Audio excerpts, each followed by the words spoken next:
नमस्कार दोस्तों, आपका हमारे YouTube चैनल में बहुत स्वागत है। आज हम राजस्थान का सामान्य ज्ञान जो कक्षा 9 की किताब से है का संपूर्ण निचोड़ दिखाएंगे और आपको पढ़ाएंगे। ये आपकी सभी प्रतियोगी परीक्षाओं के लिए बहुत उपयोगी है, तो आप इसे ध्यान से देखिए, पढ़िए और वीडियो को लाइक कीजिए, शेयर कीजिए और चैनल को सब्सक्राइब नहीं किया है तो चैनल को सब्सक्राइब जरूर कर लें। देखते हैं वीडियो। क्या कह रहा है? मराठों ने मई 1711 ईस्वी में प्रथम बार राजस्थान के किस रियासत से धन एकत्रित किया था? मराठों के द्वारा 1711 ईस्वी में प्रथम बार राजस्थान के किस रियासत से धन एकत्रित किया गया? तो ये मेवाड़ से एकत्रित किया गया। आपको ध्यान रखना है कब किया गया था? 1711 में। इंपोर्टेंट है दोस्तों, याद रखना है। ठीक है, आगे देखिए। अप्रैल 1734 में बूंदी के प्रशासक बुद्ध सिंह ने मराठा सहायता प्राप्त करके किसे गद्दी से हटा दिया था? तो दोस्तों बुद्ध सिंह के द्वारा मराठाओं से सहायता ली गई थी। ठीक है, कब? अप्रैल 1734 में। तो ये आपको ध्यान रखना है। और यहाँ पर दलेल सिंह जो था दोस्तों, इसको गद्दी से हटा दिया था, ये भी आपको ध्यान रखना है। ठीक है, आगे बढ़ते हैं दोस्तों। किस रियासत के उत्तराधिकारी संघर्ष को लेकर मराठों ने हस्तक्षेप राजस्थान में किया था? तो दोस्तों मराठों के द्वारा हस्तक्षेप उत्तराधिकारी संघर्ष को लेकर, यहाँ पर ध्यान से पढ़ना है आपको। उत्तराधिकारी संघर्ष को लेकर किसमें किया गया दोस्तों? बूंदी में किया गया। आपको ध्यान रखना है, ये काफी बार एग्जाम में पूछा जाता है। ठीक है, कब किया गया? तो अप्रैल 1734 में किया गया। ठीक है, और प्रथम बार धन कहां से एकत्रित किया गया? मेवाड़ से किया गया।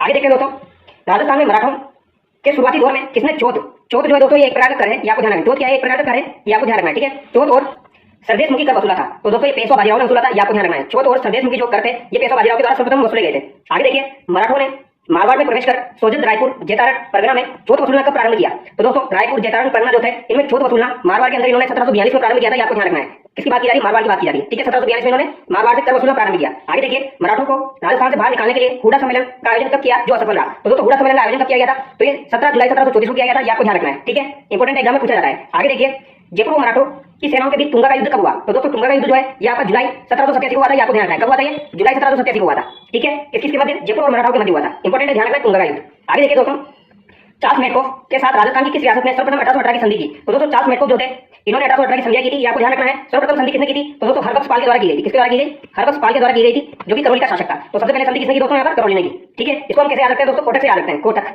ठीक है, कोटक बैंक होता है तो कोटक। तो यहाँ से चलना है। सबसे पहले करौली ने संधि की, फिर उसके बाद टोंक ने संधि की, फिर उसके बाद कोटा ने संधि की। ये आपको ध्यान रखना है, करौली, टोंक और कोटा। ठीक है, आगे देखिए, 1823 में अंग्रेजों से संधि करने वाली अंतिम रियासत तो ये सिरोही थी। ये आपको ध्यान रखना है। और यहाँ का राजा कौन था दोस्तों? शिव सिंह था। ठीक है, ये भी आपको ध्यान रखना है। शिव सिंह के द्वारा अंतिम संधि की गई थी सिरोही। अब आगे देखिए दोस्तों, यहाँ से 1857 की क्रांति शुरू हो चुकी है। ठीक है, अब यहाँ पर 1857 की क्रांति के समय जो शासक कौन कौन है वो हम पढ़ लेते हैं। ठीक है, कोटा रियासत से शासक कौन था? राम सिंह द्वितीय था। ये आपको ध्यान रखना है। ठीक है, जोधपुर रियासत से पूछा जाए तो तख्त सिंह था। ठीक है, जोधपुर रियासत से कौन हो जाएगा? तख्त सिंह हो जाएगा। एग्जाम में पूछा जाता है। भरतपुर रियासत से 1857 के समय शासक कौन था? जसवंत सिंह था। ठीक है, जयपुर रियासत से पूछा जाए तो राम सिंह द्वितीय हो जाएगा। अगर ढोलपुर रियासत से पूछा जाए दोस्तों, जो कि इंपोर्टेंट काफी बार पूछा जाता है, भगवंत सिंह हो जाएगा। कौन हो जाएगा? भगवंत सिंह। बीकानेर का पूछ लिया जाए आपसे तो कौन हो जाएगा? सरदार सिंह। ठीक है, आगे देखिए दोस्तों, करौली से कौन हो जाएगा दोस्तों? करौली से आपका मदनपाल हो जाएगा। ठीक है, मदनपाल इंपोर्टेंट है। बूंदी रियासत से आपका राम सिंह हो जाएगा। यानी कि जयपुर, कोटा, बूंदी से राम सिंह था। ठीक है, नाम राम सिंह था, बट थे अलग अलग। अलवर रियासत से आपके विनय सिंह और बन्ने सिंह हो जाएंगे। ठीक है, अलवर से कौन हो जाएगा दोस्तों? बन्ने सिंह हो जाएगा, या विनय सिंह के नाम से भी इसे जाना जाता है। आगे देखिए, जैसलमेर से कौन था? तो जैसलमेर से आपका रणजीत सिंह था। ये आपको ध्यान रखना है। ठीक है, ये इंपोर्टेंट है, रणजीत सिंह इंपोर्टेंट है। ठीक है, झालावाड़ से पृथ्वी सिंह था। और प्रतापगढ़ से कौन हो जाएगा दोस्तों? दलपत सिंह हो जाएगा। झालावाड़ से पृथ्वी सिंह, प्रतापगढ़ से दलपत सिंह। ठीक है, आगे देखिए, डूंगरपुर से कौन सा शासक था दोस्तों? उदय सिंह था 1857 के समय। और सिरोही से शिव सिंह है सही। और बांसवाड़ा से कौन हो जाएगा? लक्ष्मण सिंह हो जाएगा। डूंगरपुर से उदय सिंह पूछा गया था एग्जाम में, बांसवाड़ा से लक्ष्मण सिंह आपको याद रखना है। ठीक है, आगे हम देखते हैं दोस्तों, अंग्रेजों द्वारा 1818 की संधियों के तहत राजस्थान की रियासतों से लिया जाने वाला कर था। तो दोस्तों अंग्रेजों से 1818 की संधियों के तहत कौन सा कर लिया जाता था? तो ये खिरात कर लिया जाता था। इंपोर्टेंट है दोस्तों, याद रखना है कौन सा कर लिया जाता था? अंग्रेजों के द्वारा खिरात कर लिया जाता था। ठीक है, आगे देखिए, अंग्रेजों के कप्तान ब्लेक, कौन से कप्तान ब्लेक की हत्या किस रियासत की राजमाता भटियानी को अधिकार मुक्त करने के प्रयास से कुद्र होकर वहां के लोगों ने कर दी थी? तो दोस्तों जयपुर के लोगों ने जो था कप्तान ब्लेक की हत्या कर दी थी। ये आपको ध्यान रखना है। ये आपको ध्यान रखना है, ये इंपोर्टेंट क्वेश्चन है दोस्तों। ठीक है, पूछा जा सकता है। आगे देखिए, 1857 की क्रांति के समय दोस्तों पॉलिटिकल एजेंट कौन कौन थे? ये भी हम देख लेते हैं। पॉलिटिकल एजेंट कौन कौन थे दोस्तों? कोटा रियासत के आपके मेजर बटन हो जाएंगे। ठीक है, जोधपुर रियासत के आपके मेक मोहनसन हो जाएंगे। भरतपुर से आपके मोरिसन हो जाएंगे। ठीक है, अगर आपसे जयपुर का पूछ लिया जाए तो जयपुर का कौन हो जाएगा दोस्तों? ईडन हो जाएगा। ठीक है, अगर आपसे सिरोही का पूछ लिया जाए तो सिरोही का कौन हो जाएगा दोस्तों? जेडी होल हो जाएगा। कौन हो जाएगा? जेडी होल हो जाएगा। ये आपको ध्यान रखना है। ठीक है, कोटा का बटन, जोधपुर का मेक मोशन हो जाएगा, भरतपुर का मोरिशन हो जाएगा, जयपुर का ईडन, सिरोही का जेडी होल हो जाएगा। ये एग्जाम में पूछे जाते हैं, इसलिए मैं आपको बता रहा हूं। ठीक है, आगे देखिए दोस्तों, सिरोही का जेडी होल ये हमने बता दिया। सिरोही का जेडी होल ये हमने डिस्कस कर लिया। उदयपुर का सावर, जयपुर का ईडन। तो दोस्तों 1857 की क्रांति के समय राजस्थान में छावनी कितनी थी? 6 छावनियां थी। ये आपको ध्यान रखना है। कौन कौन सी थी? एक आपकी नसीराबाद हो जाएगी, एक आपकी नीमच हो जाएगी, एक आपकी देवली है, एक ब्यावर है, एक एरिंगपुरा है, एक खेरवाड़ा है। ये आपको ध्यान रखनी है। ठीक है, 6 छावनियां थी, जिसमें विद्रोह में भाग किसने नहीं लिया था दोस्तों? तो खेरवाड़ा और ब्यावर के द्वारा विद्रोह में भाग नहीं लिया गया था। ये आपको ध्यान रखना है। ठीक है, आगे देखिए, 15वीं और 30वीं बंगाल नेटिव इन्फेंट्री का संबंध किस छावनी से था? तो 15वीं और 30वीं बंगाल नेटिव इन्फेंट्री का संबंध जो है दोस्तों ये नसीराबाद से था। ये आपको ध्यान रखना है। ठीक है, आगे देखिए, 28 मई 1857 नसीराबाद छावनी में विद्रोह के बारे में कुछ चीजें हैं वो हम देख लेते हैं। तो सबसे पहले दोस्तों नसीराबाद छावनी जो थी वहां पर विद्रोह हुआ था। कब हुआ था? 28 मई 1857 को हुआ था। ये डेट आपको ध्यान रखनी है। कब हुआ था?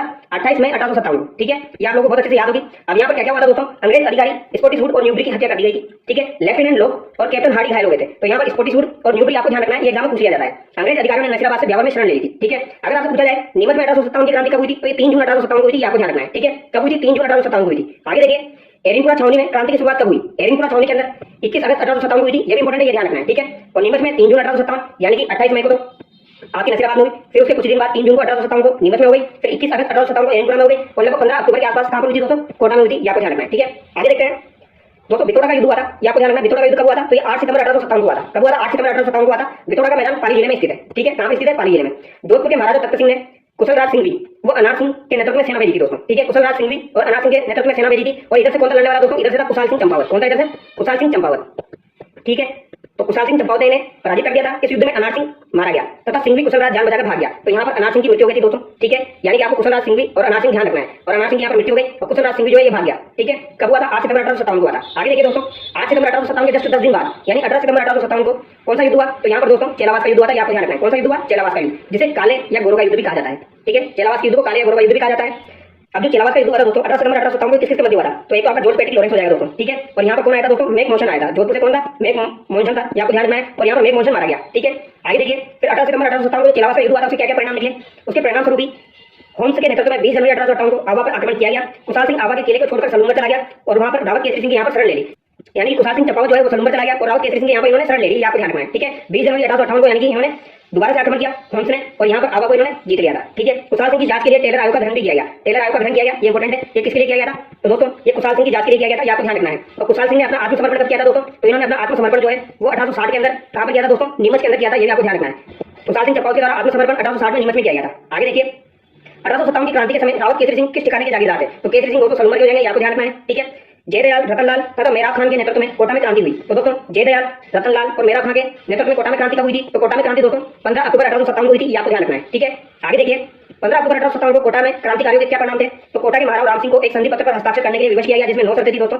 मेजर बटन वो उसके पुत्रों की यहाँ पर हत्या कर दी गई थी, ठीक है। बटन की गर्दन को पूरे कोटा शहर में घुमाया गया था। और 22 मार्च 1858 को दोस्तों, ये डेट आपको ध्यान रखनी है, 22 मार्च 1858 को मेजर रोहटस नसीराबाद से सेना लेकर आए मदनपाल की सहायता से, ठीक है। किसकी सहायता से? मदनपाल की सहायता से। और यहाँ पर दोस्तों इन्होंने क्रांति को खत्म कर दिया 22 मार्च 1858 और जयदयाल मेराब खान को पकड़कर यहाँ पर फांसी दे दी गई। आपको ध्यान रखना है, ठीक है। आगे देखिए, मेवात और गुर्जर जाति के लोगों ने कहां क्रांति में सहयोग किया? तो दोस्तों मेवात और गुर्जर जाति के लोगों ने भरतपुर में सहयोग किया था। ये आपको ध्यान रखना है, ठीक। आगे देखिए, 1857 की क्रांति के समय नवाब विलायत खान, मियां उस्मान खान, सादुल्ला खान मुगल सम्राट से मिलकर ब्रिटिश सत्ता के विरुद्ध क्रांति का षड्यंत्र रचा। इनका संबंध किस रियासत से है? तो दोस्तों कभी भी आपसे पूछा जाए विलायत खान, मियां उस्मान खान, सादुल्ला खान, यानी जिनके पीछे भी लगभग खान का लगा हुआ है दोस्तों, तो ये जयपुर से संबंधित है। ये आपको ध्यान रखना है, ठीक है। आगे देखिए, क्रांति के समय टोंक में क्रांतिकारियों का नेतृत्व किसने किया था? ये भी एग्जाम पूछा जाता है, तो ये आलम खान के द्वारा किया गया था। आगे देखिए, भरतपुर के किस शासक ने अंग्रेजों से संधि के बावजूद होलकर को अंग्रेजों को नहीं सौंपा था? तो दोस्तों होलकर को अंग्रेजों को नहीं सौंपा था किसने? भरतपुर के रणजीत सिंह ने। इंपॉर्टेंट है, ध्यान रखना है, ठीक है। होलकर के बारे में इन्होंने नहीं बताया अंग्रेजों को, ये आपको ध्यान रखना है। आगे देखिए, आचो गोरा हट जा, राज भरतपुर कोरे गोरा हट जा, भरतपुर गढ़वान को बाको, किलोरे बाको, गोरा हट जा कविता का संबंध किस साहित्यकार से है? तो दोस्तों आपको इतना याद रखना है, आचो गोरा हट जा, राज भरतपुर कोरे गोरा हट जा, ये किसके द्वारा लिखी गई है? तो ये बाकीदास के द्वारा लिखी गई है, ठीक है। बाकीदास होते दोस्तों तो ये मारवाड़ से संबंधित है, जोधपुर से, ठीक है। ये मानसिंह के दरबारी कवि थे, ये आपको ध्यान रखना है। बट इन्होंने भरतपुर से रिलेटेड ये कविता लिखी है, आचो गोरा हट जा, राज भरतपुर कोरे गोरा हट जा, ये आपको ध्यान रखना है, ठीक है। बाकीदास के बारे में कुछ चीजें हम देख लेते हैं। बाकीदास मारवाड़ के शासक मानसिंह के राजकवि वो काव्य गुरु थे। आयो अंग्रेज मुल्क के ऊपर, ये भी इंपॉर्टेंट है दोस्तों। तो आयो अंग्रेज मुल्क के ऊपर ये किसकी रचना है? तो ये बाकीदास की रचना है। ये काफी बार एग्जाम में पूछी जाती है, ठीक है। उनकी ग्रंथावली जो है दोस्तों, इनकी ग्रंथावली है बाकीदास जी की, उनको नागरिक प्रचारणी सभा से 3 खंडों में प्रकाशित हो चुकी है। यानी इनकी ग्रंथावली नागरिक प्रचारणी सभा से 3 खंडों में प्रकाशित हो चुकी है, ये भी ध्यान रखना है, ठीक है। आगे देखिए दोस्तों, साहित्यकार सूर्यमल मिशन के बारे में। सूर्यमल मिशन का जन्म 1815 में और मृत्यु 1868 में हुई, ठीक है। 19 अक्टूबर 1990 को 200 पैसे का डाक टिकट जारी किया गया सूर्यमल मिशन के ऊपर, ठीक है। मिश्रण बूंदी के राजा राम सिंह के दरबारी कवि थे, ये आपको ध्यान रखना है। किसके दरबारी कवि थे? राम सिंह के। ये एग्जाम में पूछा जाता है। वीर ससई में 1857 की क्रांति का वर्णन है, ये किसकी रचना है? तो अगर आपसे पूछा जाए 1857 की क्रांति का वर्णन किसमें है दोस्तों, तो वीर ससई में, ये आपको ध्यान रखना है। और ये किसके द्वारा लिखी गई है? ये सूर्यमल मिशन के द्वारा लिखी गई है। आगे देखिए, आवा युद्ध पर कविता लिखने वाले साहित्यकार थे। तो दोस्तों आवा युद्ध जो हुआ था उसके ऊपर कविता किसने लिखी थी? इंपॉर्टेंट है दोस्तों, किसने लिखी थी? तो ये अभी कवि गिरवर्धन ने लिखी थी, आपको ध्यान रखना है। किसने लिखी दोस्तों? गिरवर्धन ने लिखी है दोस्तों, ठीक है। वर्धमान ने, गिरवर्धन।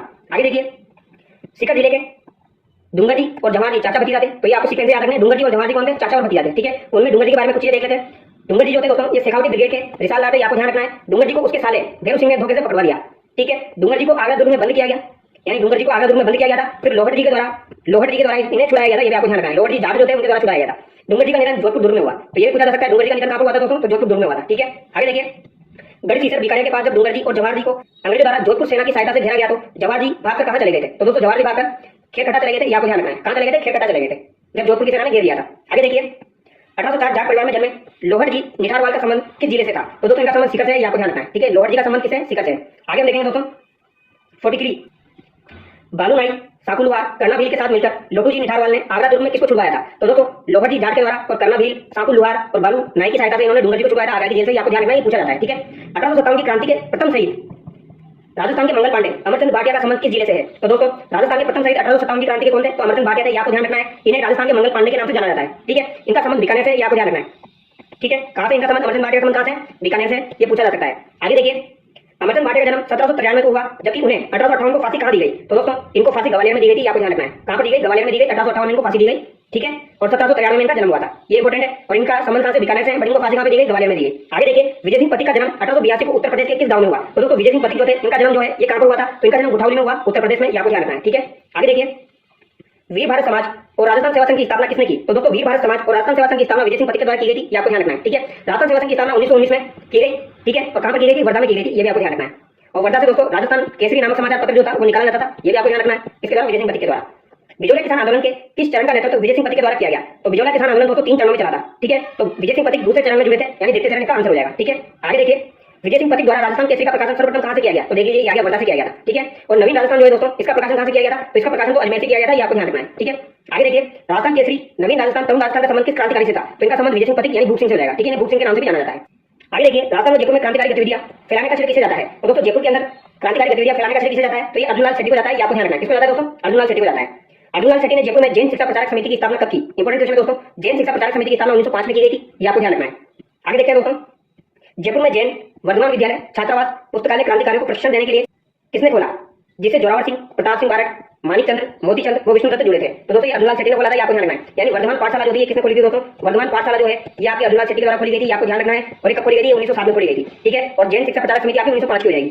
आगे हम देखते हैं किस पुस्तक का संबंध अर्जुनलाल शेट्टी से था दोस्तों। तो अर्जुनलाल शेट्टी के द्वारा कौन कौन सी किताबें लिखी गई है? शुद्र मुक्ति, स्त्री मुक्ति, महेंद्र कुमार। तो दोस्तों एक बार ये सवाल ऐसे कैसे पूछा गया था एग्जाम में, शुद्र मुक्ति, स्त्री मुक्ति, महेंद्र कुमार किसके द्वारा लिखी गई है? तो अर्जुनलाल शेट्टी के द्वारा लिखी गई है। ठीक है, आगे देखिए, केसरी सिंह बारट के बारे में कथन बताइए, क्या क्या कथन है देख लेते हैं दोस्तों। इनका जन्म 1872 देवपुरा गांव। आगे देखिए, केसरी सिंह बारट के बारे में कुछ डिटेल हम देख लेते हैं दोस्तों, इंपॉर्टेंट है। इनका जन्म 1872 में हुआ, कहां पर हुआ दोस्तों? शाहपुरा के देवपुरा गांव में हुआ, क्या आपको ध्यान रखना है। ठीक है, देवपुरा गांव शाहपुरा में हुआ था इनका जन्म। इनके कर्मभूमि कोटा थी, जहां इनकी मृत्यु 1941 को हो गई। तो दोस्तों इनकी मृत्यु कोटा में हुई। ठीक है, और इनकी कर्मभूमि कौन सी है दोस्तों? तो इनकी कर्मभूमि जो है वो भी कोटा ही है, आपको ध्यान रखना है। ठीक है, इंपॉर्टेंट है, कर्मभूमि इनकी कोटा है, जन्मभूमि इनकी साधना भीलवाड़ा है, देवपुरा गांव। ठीक है, याद रह जाएगा। इनकी मृत्यु 1941 में हुई और जन्म जो है दोस्तों 1872 में हुआ था। आगे देखिए दोस्तों, 1903 में मेवाड़ महाराणा फतेह सिंह को चेतावनी रथ चुनौतियां लिखकर कर्जन दरबार में जाने से रोका। ठीक है, तो इन्होंने दोस्तों चेतावनी रथ चुनौतियां नाम से 13 सोटे लिखे थे डिंगल भाषा में। ठीक है, फतेह सिंह को 1903 में, और उन्हें कर्जन दरबार में जाने से रोका था, ये आपको ध्यान रखना है। 1910 में वीर भारत सभा की स्थापना की। तो 1910 में वीर भारत सभा की स्थापना किसने की थी दोस्तों? तो 1910 में दोस्तों वीर भारत सभा की स्थापना केसरी सिंह बारट के द्वारा की गई। और अगर आपको पूछा जाए वीर भारत समाज की स्थापना किसने की थी, तो ये विजय सिंह पथिक यानी भूप सिंह के द्वारा की गई थी। ठीक है, सभा और समाज में दोनों अंतर समझ लेना आप। ठीक है, आगे देखिए, केसरी सिंह बारट ने अपने भाई जोरावर सिंह, पुत्र प्रताप सिंह बारट, जामाता ईश्वरदान आशिया को इसके पास क्रांति का व्यवहारिक अनुभव को प्रशिक्षण लेने के लिए भेजा था। बहुत ही शानदार क्वेश्चन है दोस्तों। ठीक है, तो ये किसको भेजा था? मास्टर अमीर चंद। आगे देखिए, केसरी सिंह बारट ने अशोक घोष की किस रचना का हिंदी में अनुवाद किया? तो दोस्तों अशोक घोष के द्वारा बुद्ध चरित्र लिखी गई थी, इसका केसरी सिंह बारट के द्वारा हिंदी में अनुवाद किया गया, ये आपको ध्यान रखना है। ठीक है, अशोक घोष की पुस्तक है बुद्ध चरित्र, और इसका हिंदी में अनुवाद किसने किया? केसरी सिंह बारट के द्वारा किया गया। भारत में एकमात्र केसरी सिंह बारट ऐसा क्रांतिकारी था जिन्होंने भारत माता की दास्ता की श्रृंखलाओं को काटने के लिए अपने समस्त परिवार को स्वतंत्रता के युद्ध में झोंक दिया। ये कदम किसका था दोस्तों? तो ये कदम रास बिहारी बोस का था, ये आपको ध्यान रखना है। किसका था? ये रास बिहारी बोस का था, ये आपको ध्यान रखना है। ठीक है, आगे देखते हैं दोस्तों, प्रताप चरित्र, दुर्गादास चरित्र, रोटी रानी, जसवंत चरित्र, राज सिंह चरित्र, कुसुम मांडवी नामक ग्रंथ किसने लिखे? तो दोस्तों प्रताप चरित्र, दुर्गादास चरित्र, रोटी रानी बहुत ही ज्यादा इंपॉर्टेंट है, जसवंत चरित्र, राज सिंह चरित्र, ये सब किसके द्वारा लिखे गए? ये सब किसके द्वारा लिखे गए? तो ये सब केसरी सिंह बारट के द्वारा लिखे गए। ठीक है, आगे देखिए, 1912 में जोधपुर के महंत प्यारेलाल की हत्याकांड में केसरी सिंह बारट को किस जेल में 20 वर्ष की सजा दी गई? तो दोस्तों प्यारेलाल हत्याकांड जो था ये 1912 में हुआ था, आपको ध्यान रखना है। इसके तहत इनको 20 वर्ष की सजा दी गई थी और इन्हें हजारीबाग जेल में डाला गया था, आपको ध्यान रखना है। ठीक है, हजारीबाग जेल में डाला गया था और इन्हें 20 वर्ष की सजा हुई। 1912 में प्यारेलाल हत्याकांड हुआ था, आपको ध्यान रखना है। ठीक है, आगे देखिए, केसरी सिंह बारट के पुत्र प्रताप सिंह बारट का जन्म 1893 को कहां हुआ? प्रताप सिंह बारट का जन्म दोस्तों शाहपुरा भीलवाड़ा में हुआ। ठीक है, आगे देखिए, प्रताप सिंह बारट से रिलेटेड कुछ इंपॉर्टेंट बात है। क्रांतिकारी मास्टर अमीर चंद तथा अर्जुनलाल शेट्टी के वर्तमान पाठशाला से इन्होंने प्रशिक्षण लिया। अमीर चंद भी आपको ध्यान रखना है। ठीक है, बनारस कांड में गिरफ्तार कर बरेली जेल में 5 वर्ष की सजा दी गई। तो दोस्तों बनारस कांड जो हुआ था उसमें इन्हें बरेली जेल में डाला गया और 5 वर्ष की सजा सुनाई गई। यानी कि अगर आपसे पूछा जाए तो केसरी सिंह बारट का संबंध किससे है दोस्तों? हजारीबाग जेल से। ठीक है, और अगर आपसे पूछ लिया जाए प्रताप सिंह बारट का संबंध कौन सी जेल से? तो बरेली जेल से। इसी तरीके से क्वेश्चन एग्जाम में पूछे जाते हैं। आगे देखिए, 1918 में 22 वर्ष की आयु में ये शहीद हो गए, ये आपको ध्यान रखना है। ठीक है, 22 वर्ष की आयु में मात्र ये शहीद हो गए थे 1918 में। आगे देखिए दोस्तों, मेरी मां रोती है तो उसे रोने दो, जिसे सैकड़ों माताओं को न रोना पड़े। यदि मैंने दिल का भेद खोल दिया तो यह मेरी वास्तविक मृत्यु होगी और मेरी माता पर अमिट कलंक लगेगा। यह वाक्य अंग्रेज अधिकारी क्लीवलैंड से किसने कहे? तो दोस्तों प्रताप सिंह बारट ने कहे थे। किससे कहे थे? क्लीवलैंड से कहे थे। क्लीवलैंड के द्वारा प्रताप सिंह बारट के ऊपर कहा गया था दोस्तों, मैंने आज तक ऐसा इंसान नहीं देखा। ये किसने कहा था? ये क्लीवलैंड ने कहा था। ठीक है, तो प्रताप सिंह बारट जो है इनके द्वारा कही गई इंपॉर्टेंट बात है, एग्जाम में पूछी जाती है। आगे देखिए, राजस्थान के किस रियासत के राजा ने प्रताप सिंह बारट के आगमन पर प्रतिबंध लगा दिया था? तो दोस्तों बीकानेर के जो राजा थे उन्होंने प्रताप सिंह बारट के आगमन पर प्रतिबंध लगा दिया था, ये आपको ध्यान रखना है। ठीक है, ये पूछा जा सकता है। आगे देखिए, राजस्थान के जतीन दास बालमुकुंद मिश्रा का जन्म 1908 को कहां हुआ? तो दोस्तों बालमुकुंद मिश्रा का जन्म जो था, इनका इनका जन्म डिडवाना के पीपलवा गांव में हुआ, ये आपको ध्यान रखना है। कहां पर हुआ? डिडवाना के पीपलवा गांव में हुआ। बालमुकुंद मिश्रा का जन्म, इन्हें राजस्थान का जतिनदास कहा जाता है, ठीक है। बालमुकुंद मिश्रा के द्वारा दोस्तों चरखा संघ और खद्दर भंडार की स्थापना कहां पर की गई? नागौर में की गई, ये आपको ध्यान रखना है, ठीक है। कहां पर की गई? नागौर में की गई। याद रखिएगा, चरखा संघ और खद्दर भंडार की स्थापना किसने की थी? तो बालमुकुंद मिश्रा के द्वारा नागौर में की गई। आगे देखिए, जोधपुर में भूख हड़ताल के दौरान बालमुकुंद मिश्रा की मृत्यु कब हुई? तो दोस्तों बालमुकुंद मिश्रा की मृत्यु 19 जून 1942 को हुई थी, ये आपको ध्यान रखना है। किस वजह से हुई थी? भूख हड़ताल के कारण हुई थी। तो क्वेश्चन इसी तरीके से एग्जाम में पूछा जाता है, भूख हड़ताल के कारण किसकी मृत्यु हुई थी? तो बालमुकुंद मिश्रा की कब हुई थी? 19 जून 1942 को, ठीक है। आगे देखिए, सागरमल भोपाल का संबंध किस रियासत से था? तो सागरमल भोपाल का संबंध दोस्तों जैसलमेर रियासत से था, ठीक है। आगे देखिए, आजादी के दीवाने रघुनाथ सिंह का मुकदमा, जैसलमेर में गुंडाराज पुस्तकों का संबंध किस क्रांतिकारी से था? तो इनका संबंध सागरमल भोपाल से, आपको ध्यान रखना है, ठीक है। आजादी के दीवाने रघुनाथ सिंह का मुकदमा, जैसलमेर का गुंडाराज, ठीक है। ये तीनों एग्जाम में पूछे जाते हैं। सागरमल भोपाल के बारे में कुछ चीजें हम देख लेते हैं। इनका जन्म 3 नवंबर 1900 को जैसलमेर में हुआ। इन्होंने जैसलमेर के तत्काल महारावल जवाहर सिंह के अत्याचारों का विरोध किया, यानी कि इन्होंने जवाहर सिंह के अत्याचारों का विरोध किया था, ठीक है। 24 मई 1941 को, ये डेट इंपोर्टेंट है दोस्तों, 1941 24 मई 1941 को जेल में डालकर अमानवीय यातनाएं दी गई। अप्रैल 1946 को मिट्टी का तेल लगाकर जला दिया गया। तो दोस्तों 1946 में इनको जला दिया गया, ये आपको ध्यान रखना है। और 1941 में जेल में डाला गया था और इन्हें काफी सारी यातनाएं दी गई थी और मिट्टी का तेल डालकर इन्हें जला दिया गया था 1946 में, ठीक है। आगे देखिए दोस्तों, अब हम हरलाल सिंह के बारे में देख लेते हैं दोस्तों, ठीक है। हरलाल सिंह के बारे में क्या लिखा गया है? इनका जन्म 1901 में झुंझुनू के हनुमानपुर गांव में हुआ, ये आपको ध्यान रखना है। कहां पर हुआ इनका जन्म? हरलाल सिंह का जन्म झुंझुनू में हुआ था, ये आपको ध्यान रखना है, 1901 में, ठीक है, हनुमानपुर गांव में। आगे हम देखते हैं दोस्तों, इनके द्वारा विद्यार्थी भवन झुंझुनू की स्थापना कर राजनीतिक और सामाजिक गतिविधियां स्थापित की गई, ठीक है। विद्यार्थी भवन झुंझुनू की स्थापना किसने की दोस्तों? तो हरलाल के द्वारा की गई, ये आपको ध्यान रखना है, ठीक है। कुशल नेतृत्व के कारण इन्हें सरदार की उपाधि दी जाती है। तो हो सकता है आपसे ये भी पूछा जाए सरदार की उपाधि किसे दी जाती है? तो हरलाल को दी जाती है, ये आपको ध्यान रखना है, ठीक है। आगे देखिए, 1947 में प्रजामंडल आंदोलन के दौरान किसने कहा था कि जब तक मेरी जान रहेगी तब तक मैं गांव रास्तापाल की पाठशाला बंद नहीं होने दूंगा? तो ये किसने कहा था दोस्तों? ये नानाभाई खाट ने कहा था, ये आपको ध्यान रखना है, ठीक है। यानी रास्तापाल की जो पाठशाला थी वो बंद नहीं होने दूंगा 1947 में प्रजामंडल आंदोलन के दौरान। ये किसने कहा था? तो ये नानाभाई खाट ने कहा था, ठीक है। आगे देखिए, राजस्थान के कप्तान उपनाम से कौन से क्रांतिकारी जाने जाते हैं? बहुत ही शानदार सवाल है दोस्तों। कप्तान उपनाम से किसे जाना जाता है? ये पूछा जा सकता है। तो ये किसे जाना जाता है? दुर्गा प्रसाद चौधरी को जाना जाता है, ये आपको ध्यान रखना है, दुर्गा प्रसाद चौधरी, ठीक है। ये सवाल बन सकता है। दुर्गा प्रसाद चौधरी ने अजमेर और जयपुर से प्रकाशित किस समाचार पत्र का संपादन किया था? अजमेर और जयपुर से प्रकाशित होता था दोस्तों दैनिक नवज्योति, इसका इन्होंने संपादन किया था, ये आपको ध्यान रखना है। दैनिक नवज्योति का संपादन किसके द्वारा किया गया? दुर्गा प्रसाद चौधरी के द्वारा, ठीक है। आगे देखिए, सीकर के जमनालाल बजाज की पत्नी जानकीलाल बजाज के बारे में बताइए। तो दोस्तों इन्हें 1956 में पद्म विभूषण मिला था। जानकीलाल बजाज को 1956 में पद्म विभूषण से सम्मानित किया जा चुका है दोस्तों, ये आपको ध्यान रखना है। हो सकता है पूछ लिया जाए इनको पद्म विभूषण कब दिया गया। आगे देखिए, 1897 में श्री माधोपुर सीकर के किस क्रांतिकारी महिला का जन्म हुआ? तो दोस्तों सीकर के अंदर अंजना देवी चौधरी का जन्म हुआ था, ठीक है। ये रामनारायण चौधरी जी की पत्नी थी। आगे देखिए, 15 अक्टूबर 1912 को खास रोड मध्य प्रदेश में किस क्रांतिकारी का जन्म हुआ? तो दोस्तों रत्ना शास्त्री जो थी, हीरालाल शास्त्री की पत्नी, इनका जन्म एमपी में हुआ था, ये आपको ध्यान रखना है, खास रोड 1912 में। आगे देखिए, वह क्रांतिकारी महिला जिसका विवाह 7 वर्ष की उम्र में हो गया था तथा 11 वर्ष की छोटी आयु में विधवा हो गई और फिर उन्होंने गांधीवादी नेता लालूराम जोशी, कौन से नेता थे दोस्तों? ये गांधीवादी नेता थे, ठीक है। लालूराम जोशी के साथ पुनर्विवाह किया। तो ये कौन सी रमा देवी थी? आपको ध्यान रखना है, ठीक है। 7 वर्ष की उम्र में इनका विवाह हो गया था, 11 वर्ष की उम्र में ये विधवा हो गई थी और फिर इनका दोबारा से विवाह हुआ गांधीवादी नेता लालूराम जोशी के साथ, ठीक है। अंजना देवी चौधरी किस क्रांतिकारी की पत्नी थी? तो ये रामनारायण चौधरी की पत्नी रहेगी, ठीक है। आगे देखिए, रास्तापाल डूंगरपुर में 13 वर्षीय भील बालिका कालीबाई अपनी शिक्षक सेगाबाई की जान बचाकर तब शहीद हुए? तो ये 20 जून 1947, ठीक है। तो 20 जून 1947 को कालीबाई जो थी वो सेगाबाई की जान बचाकर शहीद हुई थी, आपको ध्यान रखना है, 13 वर्षीय बालिका थी, ठीक है। ये कब की बात है? 20 जून 1947 की, डूंगरपुर से संबंधित है, रास्तापाल से, ठीक है। आगे देखिए, सीहोर के ठाकुर मानसिंह द्वारा सोतिया का बास नामक गांव में किसान महिलाओं के साथ दुर्व्यवहार के विरोध में किसने नेतृत्व में कटरातल में 1934 में 10,000 महिलाओं ने आंदोलन किया? तो दोस्तों 10,000 महिलाओं ने आंदोलन किया था कटरातल के अंदर 1934 में। ये श्रीमती किशोरी देवी के नेतृत्व में किया था, आपको ध्यान रखना है, ठीक है। और यहाँ पर मुख्य वक्ता कौन थी दोस्तों? मुख्य वक्ता यानी भाषण किसने दिया था यहाँ पर? तो ये उत्तमा देवी ने दिया था, आपको ध्यान रखना है, ठीक है। किसने दिया था? उत्तमा देवी ने दिया था, ये भी पूछ लिया जाता है, ठीक है।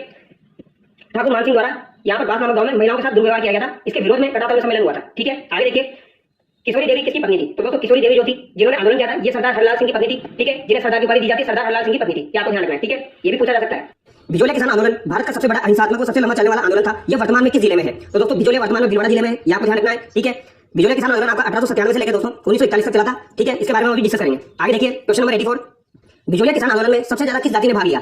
तो दोस्तों यहाँ पर धाकड़ जाति के लोग सबसे ज्यादा थे, ये आपको ध्यान रखना है, ठीक है। और अगर आपसे बेंगू किसान आंदोलन के बारे में पूछा जाए दोस्तों, तो बेंगू किसान आंदोलन में भी धाकड़ जाति के लोग सबसे ज्यादा थे। आगे देखिए, 85 1894 में बिजोलिया के ठिकानेदार की मृत्यु हो गई थी, उसके बाद बिजोलिया ठिकाने पर करों में वृद्धि हुई, यानी कि बिजोलिया के किस ठिकानेदार की मृत्यु होने के बाद बिजोलिया के ठिकानों में करों में वृद्धि की गई? तो ये गोविंदास की मृत्यु के बाद की गई थी दोस्तों, ठीक है। जब गोविंदास की मृत्यु हो गई थी तो यहाँ पर कर बढ़ाया गया था, ये आपको ध्यान रखना है। एक सवाल आपका एग्जाम में पूछा जा सकता है। आगे देखिए, बिजोलिया किसान आंदोलन कितने चरणों में चला? तो दोस्तों 3 चरणों में चला था, ये आपको ध्यान रखना है। आगे देखिए, 1921 में बेंगू किसान आंदोलन का नेतृत्व किसने किया? तो दोस्तों 1921 में बेंगू किसान आंदोलन का नेतृत्व रामनारायण चौधरी के द्वारा किया गया था, ये आपको ध्यान रखना है, ठीक है। बेंगू किसान आंदोलन की शुरुआत 1921 में हुई थी और इसका नेतृत्व रामनारायण चौधरी द्वारा किया गया था, ये ध्यान रखना है, ये एग्जाम में पूछा जाता है, ठीक है। आगे हम देखेंगे दोस्तों, 1906 बिजोलिया ठिकाने में तलवार बधाई घर किसने लगाया? तो दोस्तों इसके बारे में एक बात मैं आपको बता देता हूं। सबसे पहले 1903 में राव कृष्ण सिंह के द्वारा दोस्तों कौन सा कर लगाया गया था? चौड़ी कर लगाया गया था, ये आपको ध्यान रखना है, ठीक है। चौड़ी कर लगाया गया था कृष्ण सिंह के द्वारा 1903 में, कितने रुपए का? 5 रुपए का, ये आपको ध्यान रखना है, ठीक है। और जब कृष्ण सिंह का बेटा हुआ दोस्तों, क्या नाम था? पृथ्वी सिंह, ठीक है। कृष्ण सिंह की 1906 में मृत्यु होगी, तो पृथ्वी सिंह जो था इसने 1906 में तलवार बधाई कर लगाया, ये आपको ध्यान रखना है। कौन सा कर लगाया? तलवार बधाई कर, ठीक है, ये आपको ध्यान रखना है। तो यहाँ पर किसके बारे में पूछा गया? तलवार बधाई के बारे में पूछा गया, तो यहाँ पर किसने लगाया था? तो पृथ्वी सिंह के द्वारा लगाया था, ये आपको ध्यान रखना है, ठीक है। 1897 में लालबाग करों के विरोध में मृत्यु भोज पर किस गांव में एकत्रित हुए थे? तो लालबाग करों के विरोध में मृत्यु भोज पर किस गांव में एकत्रित हुए थे 1897 में? तो ये गिरधरपुरा में एकत्रित हुए थे, ये आपको ध्यान रखना है, ठीक है। आगे देखिए, बिजोलिया किसान आंदोलन 3 चरणों में हुआ, इनका क्रम है। तो दोस्तों ये 3 चरणों में हुआ था बिजोलिया किसान आंदोलन। तो पहला चरण जो हो जाएगा आपका प्रथम चरण 1897 से लेकर 1915 साधु सीताराम दास, ठीक है, साधु सीताराम दास के द्वारा प्रथम चरण का नेतृत्व किया गया था, ये आपको ध्यान रखना है। दूसरे चरण का नेतृत्व दोस्तों 1915 से लेकर 1923 तक विजय सिंह पथिक के द्वारा किया गया था, ये आपको ध्यान रखना है, ठीक है। तो विजय सिंह पथिक का संबंध किससे? दूसरे चरण से, ये भी आपको ध्यान रखना है। और तीसरा चरण जो है दोस्तों आपका ये 1923 से, यहाँ पर 23 से दोस्तों 1923 से 1941 माणिक्यलाल वर्मा के द्वारा किया गया। और साथ ही साथ यहाँ पर जमनालाल बजाज ने भी नेतृत्व किया था दोस्तों, किसने? जमनालाल बजाज, ये भी आपको ध्यान रखना है, ठीक है। जमनालाल बजाज के द्वारा भी यहाँ पर नेतृत्व किया गया था तीसरे चरण का, ठीक है। आगे हम देखेंगे 1906, ये दोस्तों 1906 पृथ्वी सिंह ने तलवार बनाई कर लगाया, यह था। तो दोस्तों तलवार बनाई कर जो था ये एक प्रकार का उत्तराधिकारी करता है, ये आपको ध्यान रखना है, ठीक है, उत्तराधिकारी शुल्क था। आगे देखिए राव कृष्ण सिंह ने 1903 में 5 रुपए चौरी कर लगाया था, यह था। तो दोस्तों ये पुत्री के विवाह पर करता, चौरी कर क्या था? पुत्री के विवाह पर था। और तलवार बनाया पर क्या हो जाएगा? उत्तराधिकारी कर हो जाएगा, ठीक है। आगे देखिए भरत क्षेत्र में बूंदी किसान आंदोलन का नेतृत्व किसने किया? तो दोस्तों भरत क्षेत्र के अंदर बूंदी किसान आंदोलन का नेतृत्व नेहरू समाज द्वारा किया गया था, ये आपको ध्यान रखना है। इनका संबंध कोटा प्रजामंडल से, ये भी आपको ध्यान रखना है। आगे देखिए 2 अप्रैल 1923 को, तो ये डेट आपको ध्यान रखनी दोस्तों, कब? 2 अप्रैल 1923 को डाबी गांव में नानक जी भील और देवीलाल गुर्जर शहीद हो गए। इनका संबंध किस किसान आंदोलन से था? तो दोस्तों नानक जी भील और देवीलाल गुर्जर जो थे ये झंडा गीत गा रहे थे। कौन सा गीत गा रहे थे दोस्तों? झंडा गीत गाते हुए ये शहीद हो गए थे। कहां पर? डाबी नामक गांव में 2 अप्रैल 1923 को। तो ये आपको ध्यान रखना है, इनका संबंध भरत किसान आंदोलन या बूंदी किसान आंदोलन से था, ये आपको ध्यान रखना है, काफी बार एग्जाम में पूछा जाता है, इंपॉर्टेंट है, ठीक है। आगे देखिए दोस्तों चेतराम टिकुराम किसान किस हत्याकांड में शहीद हुए थे? तो दोस्तों चेतराम जो है और टिकुराम जो है ये आपके किस हत्याकांड में शहीद हुए थे? ये कुंदन गांव हत्याकांड में शहीद हुए थे, ये आपको ध्यान रखना है। चेतराम और टिकुराम कुंदन हत्याकांड में शहीद हुए थे। आगे देखिए जयपुर राज्य में किसान आंदोलन के समय 1922 में सिकर के ठिकानेदार थे। तो दोस्तों 1922 के समय सिकर के ठिकानेदार कौन हो जाएंगे? कल्याण सिंह हो जाएंगे। ये भी एग्जाम में एक बार पूछा गया था, ये ध्यान रखना आपको, कल्याण सिंह, ठीक है।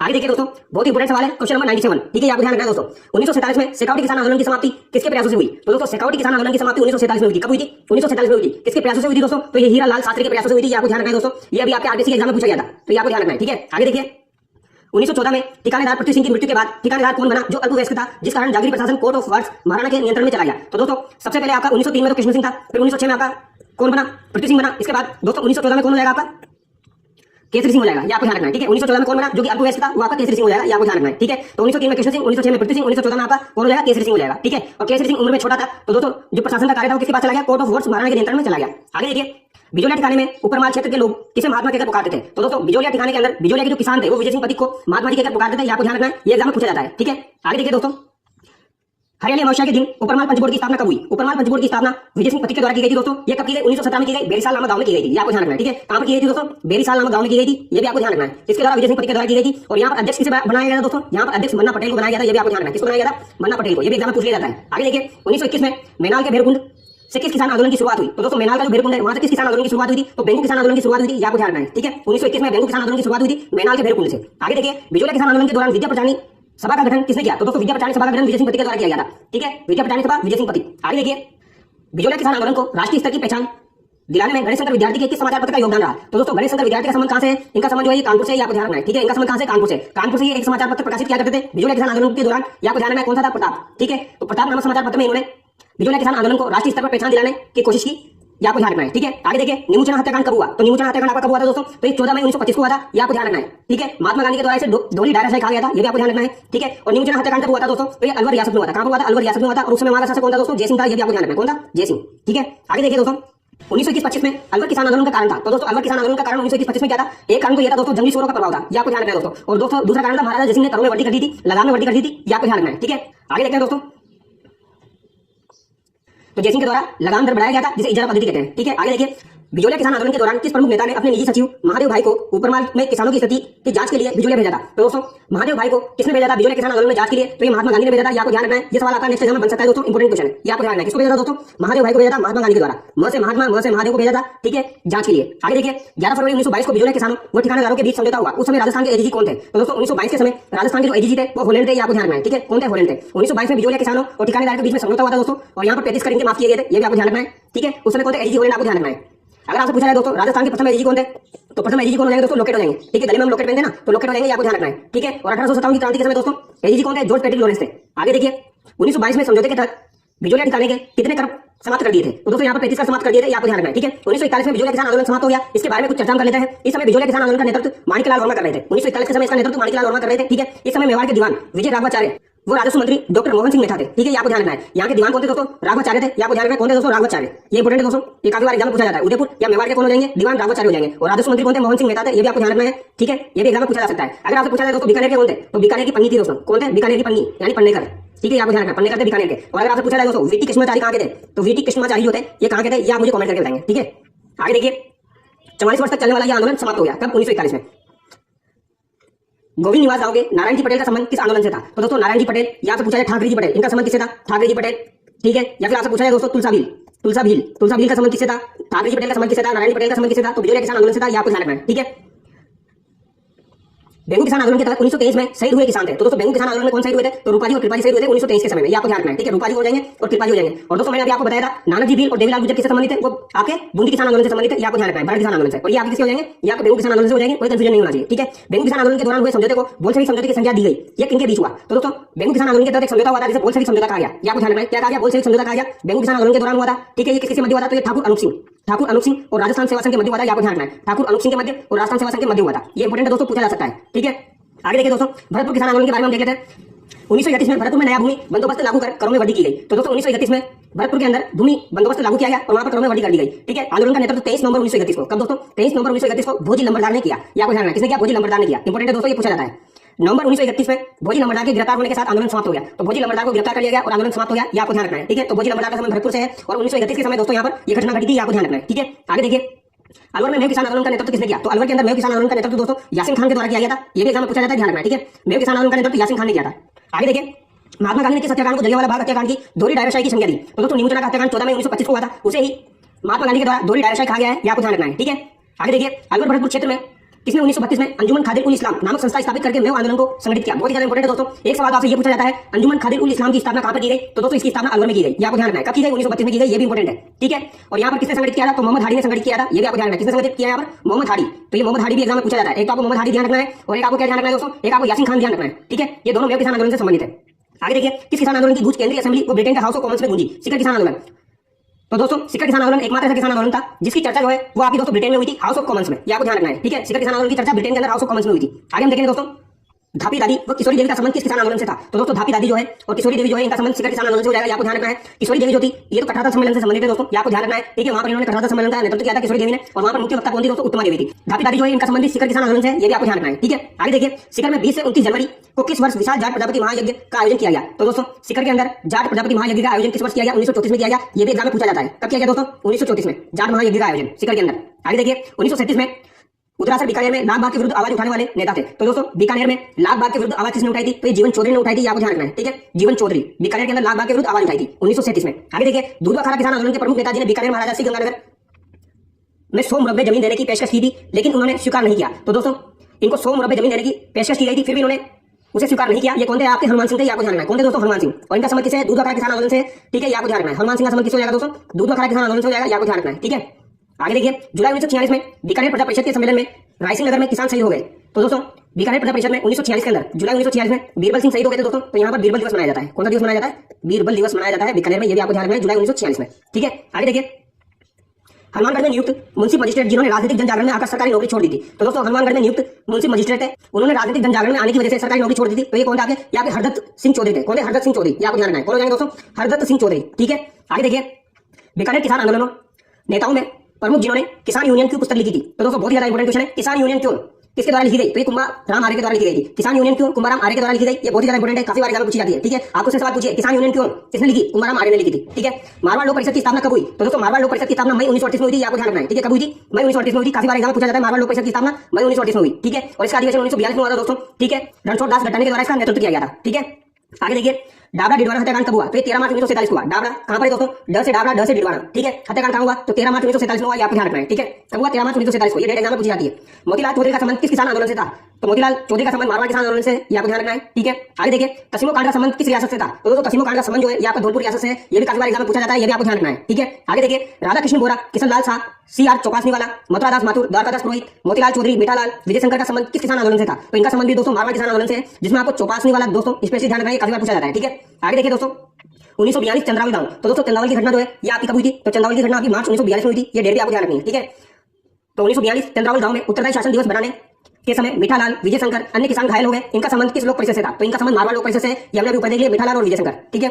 मेर विद्रोह को दबाने के लिए मारवाड़ बटालियन की स्थापना कब को मुख्यालय कहां बनाया गया? तो दोस्तों मेर विद्रोह को दबाने के लिए, किसको? मेर विद्रोह को दबाने के लिए मारवाड़ा बटालियन की स्थापना 1822 में ब्यावर में की गई। आपको ध्यान रखना है, ठीक है। मेरवाड़ा मारवाड़ा बटालियन की स्थापना 1822 ब्यावर में की गई। आपको ध्यान रखना है, ठीक है। ये भी एग्जाम में पूछी जाती है। आगे देखिए, 1818 से 1824 के बीच अजमेर का झाग क्षेत्र कौन सा दोस्तों? अजमेर का झाग क्षेत्र किस जाति के विद्रोह के लिए चर्चा में रहा? तो अजमेर का झाग क्षेत्र जो था दोस्तों ये मेर जाति के लिए चर्चा में रहा था। आपको ध्यान रखना है, मेर जाति ने यहाँ पर विद्रोह कर दिया था, इसलिए झाग क्षेत्र चर्चा में रहा। कौन सा क्षेत्र? झाग क्षेत्र, ठीक है। कहां पर? अजमेर में 1818 से 1824 के बीच में।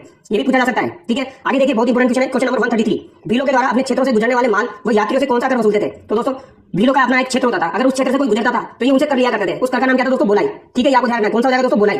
ये सवाल अभी आरपीएससी के एग्जाम 2024 में पूछा गया दोस्तों। आरपीएससी एग्जाम 2024 में पूछा गया है, ये आपको ध्यान रखना है। ठीक है, आरएसएमएसबी के द्वारा भी पूछा जाएगा। बोलाई क्या हो जाएगा दोस्तों? भीलों के द्वारा अपने क्षेत्रों से गुजरने वाले माल या यात्रियों से कर वसूला करते थे। ठीक है, तो क्या नाम हो जाएगा उसका? बोलाई हो जाएगा। आगे देखिए, 1841 में गठित मेवाड़ भील कोर का मुख्यालय कहाँ रखा गया? तो मेवाड़ भील कोर का मुख्यालय 1841 में गठित हुआ था, तो ये कहाँ पर रखा गया? खेरवाड़ा उदयपुर में रखा गया, ये आपको ध्यान रखना है। ठीक है, मेवाड़ भील कोर के तहत मेवाड़ के भील क्षेत्रों में कहाँ पर 2 छावनी स्थापित की गई? तो ये खेरवाड़ा और कोटला में स्थापित की गई थी। ठीक है, मेवाड़ भील कोर के तहत, ये भी आपको ध्यान रखना है। आगे देखिए, 1856 में महाराणा ने मेहता सवाई जयसिंह को उदयपुर राज्य के किस क्षेत्र में भील विद्रोह को दबाने हेतु भेजा? तो दोस्तों ये इंपॉर्टेंट है। महाराणा ने मेहता सवाई सिंह, क्या नाम है? मेहता सवाई सिंह को उदयपुर राज्य के किस क्षेत्र में भील विद्रोह को दबाने के लिए भेजा था? तो मेहता सवाई सिंह को किस क्षेत्र में भेजा था? कालीबाग क्षेत्र में भेजा था। ठीक है, कालीबाग क्षेत्र में भेजा था, ये आपको ध्यान रखना है। ठीक है, 1856 की बात है, यानी कि 1857 की क्रांति के पहले की बात है। कालीबाग में भेजा था किसको? मेहता सवाई सिंह को भील विद्रोह को दबाने के लिए महाराणा ने।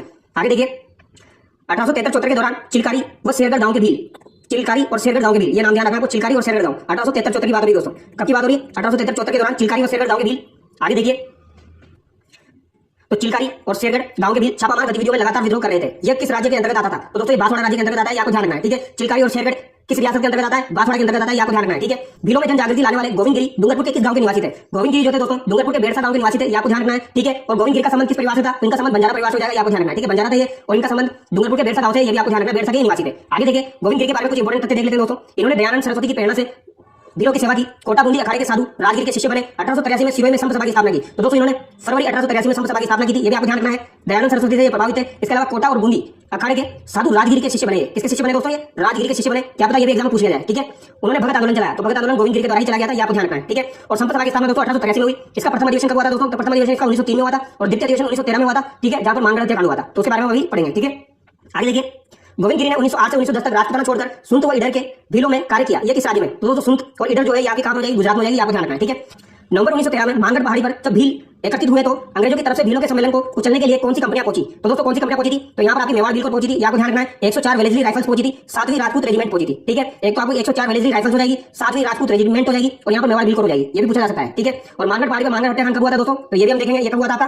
तो 17 नवंबर 1913 को हुआ था। ठीक है, राजस्थान का जलियांवाला बाग हत्याकांड मानगढ़ धाम हत्याकांड कब हुआ? तो ये 17 नवंबर 1913 को हुआ था, ये आपको ध्यान रखना है। ठीक है, इसे राजस्थान का जलियांवाला बाग हत्याकांड के नाम से जाना जाता है, ये भी आपको ध्यान रखना है। जबकि दोहरी डायरी शाही किसको कहा गया था? महात्मा गांधी के द्वारा, वो आपके निमुचना हत्याकांड को कहा गया था, जो कि अलवर रियासत में हुआ था।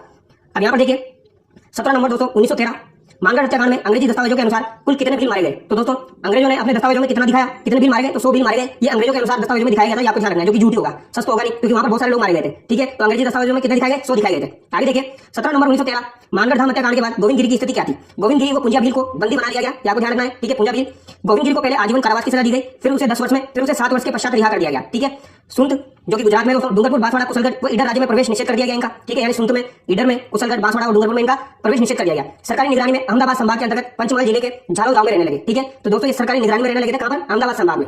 ठीक है, पंचमहल जिले के झालोद गांव में, ये आपको ध्यान रखना है।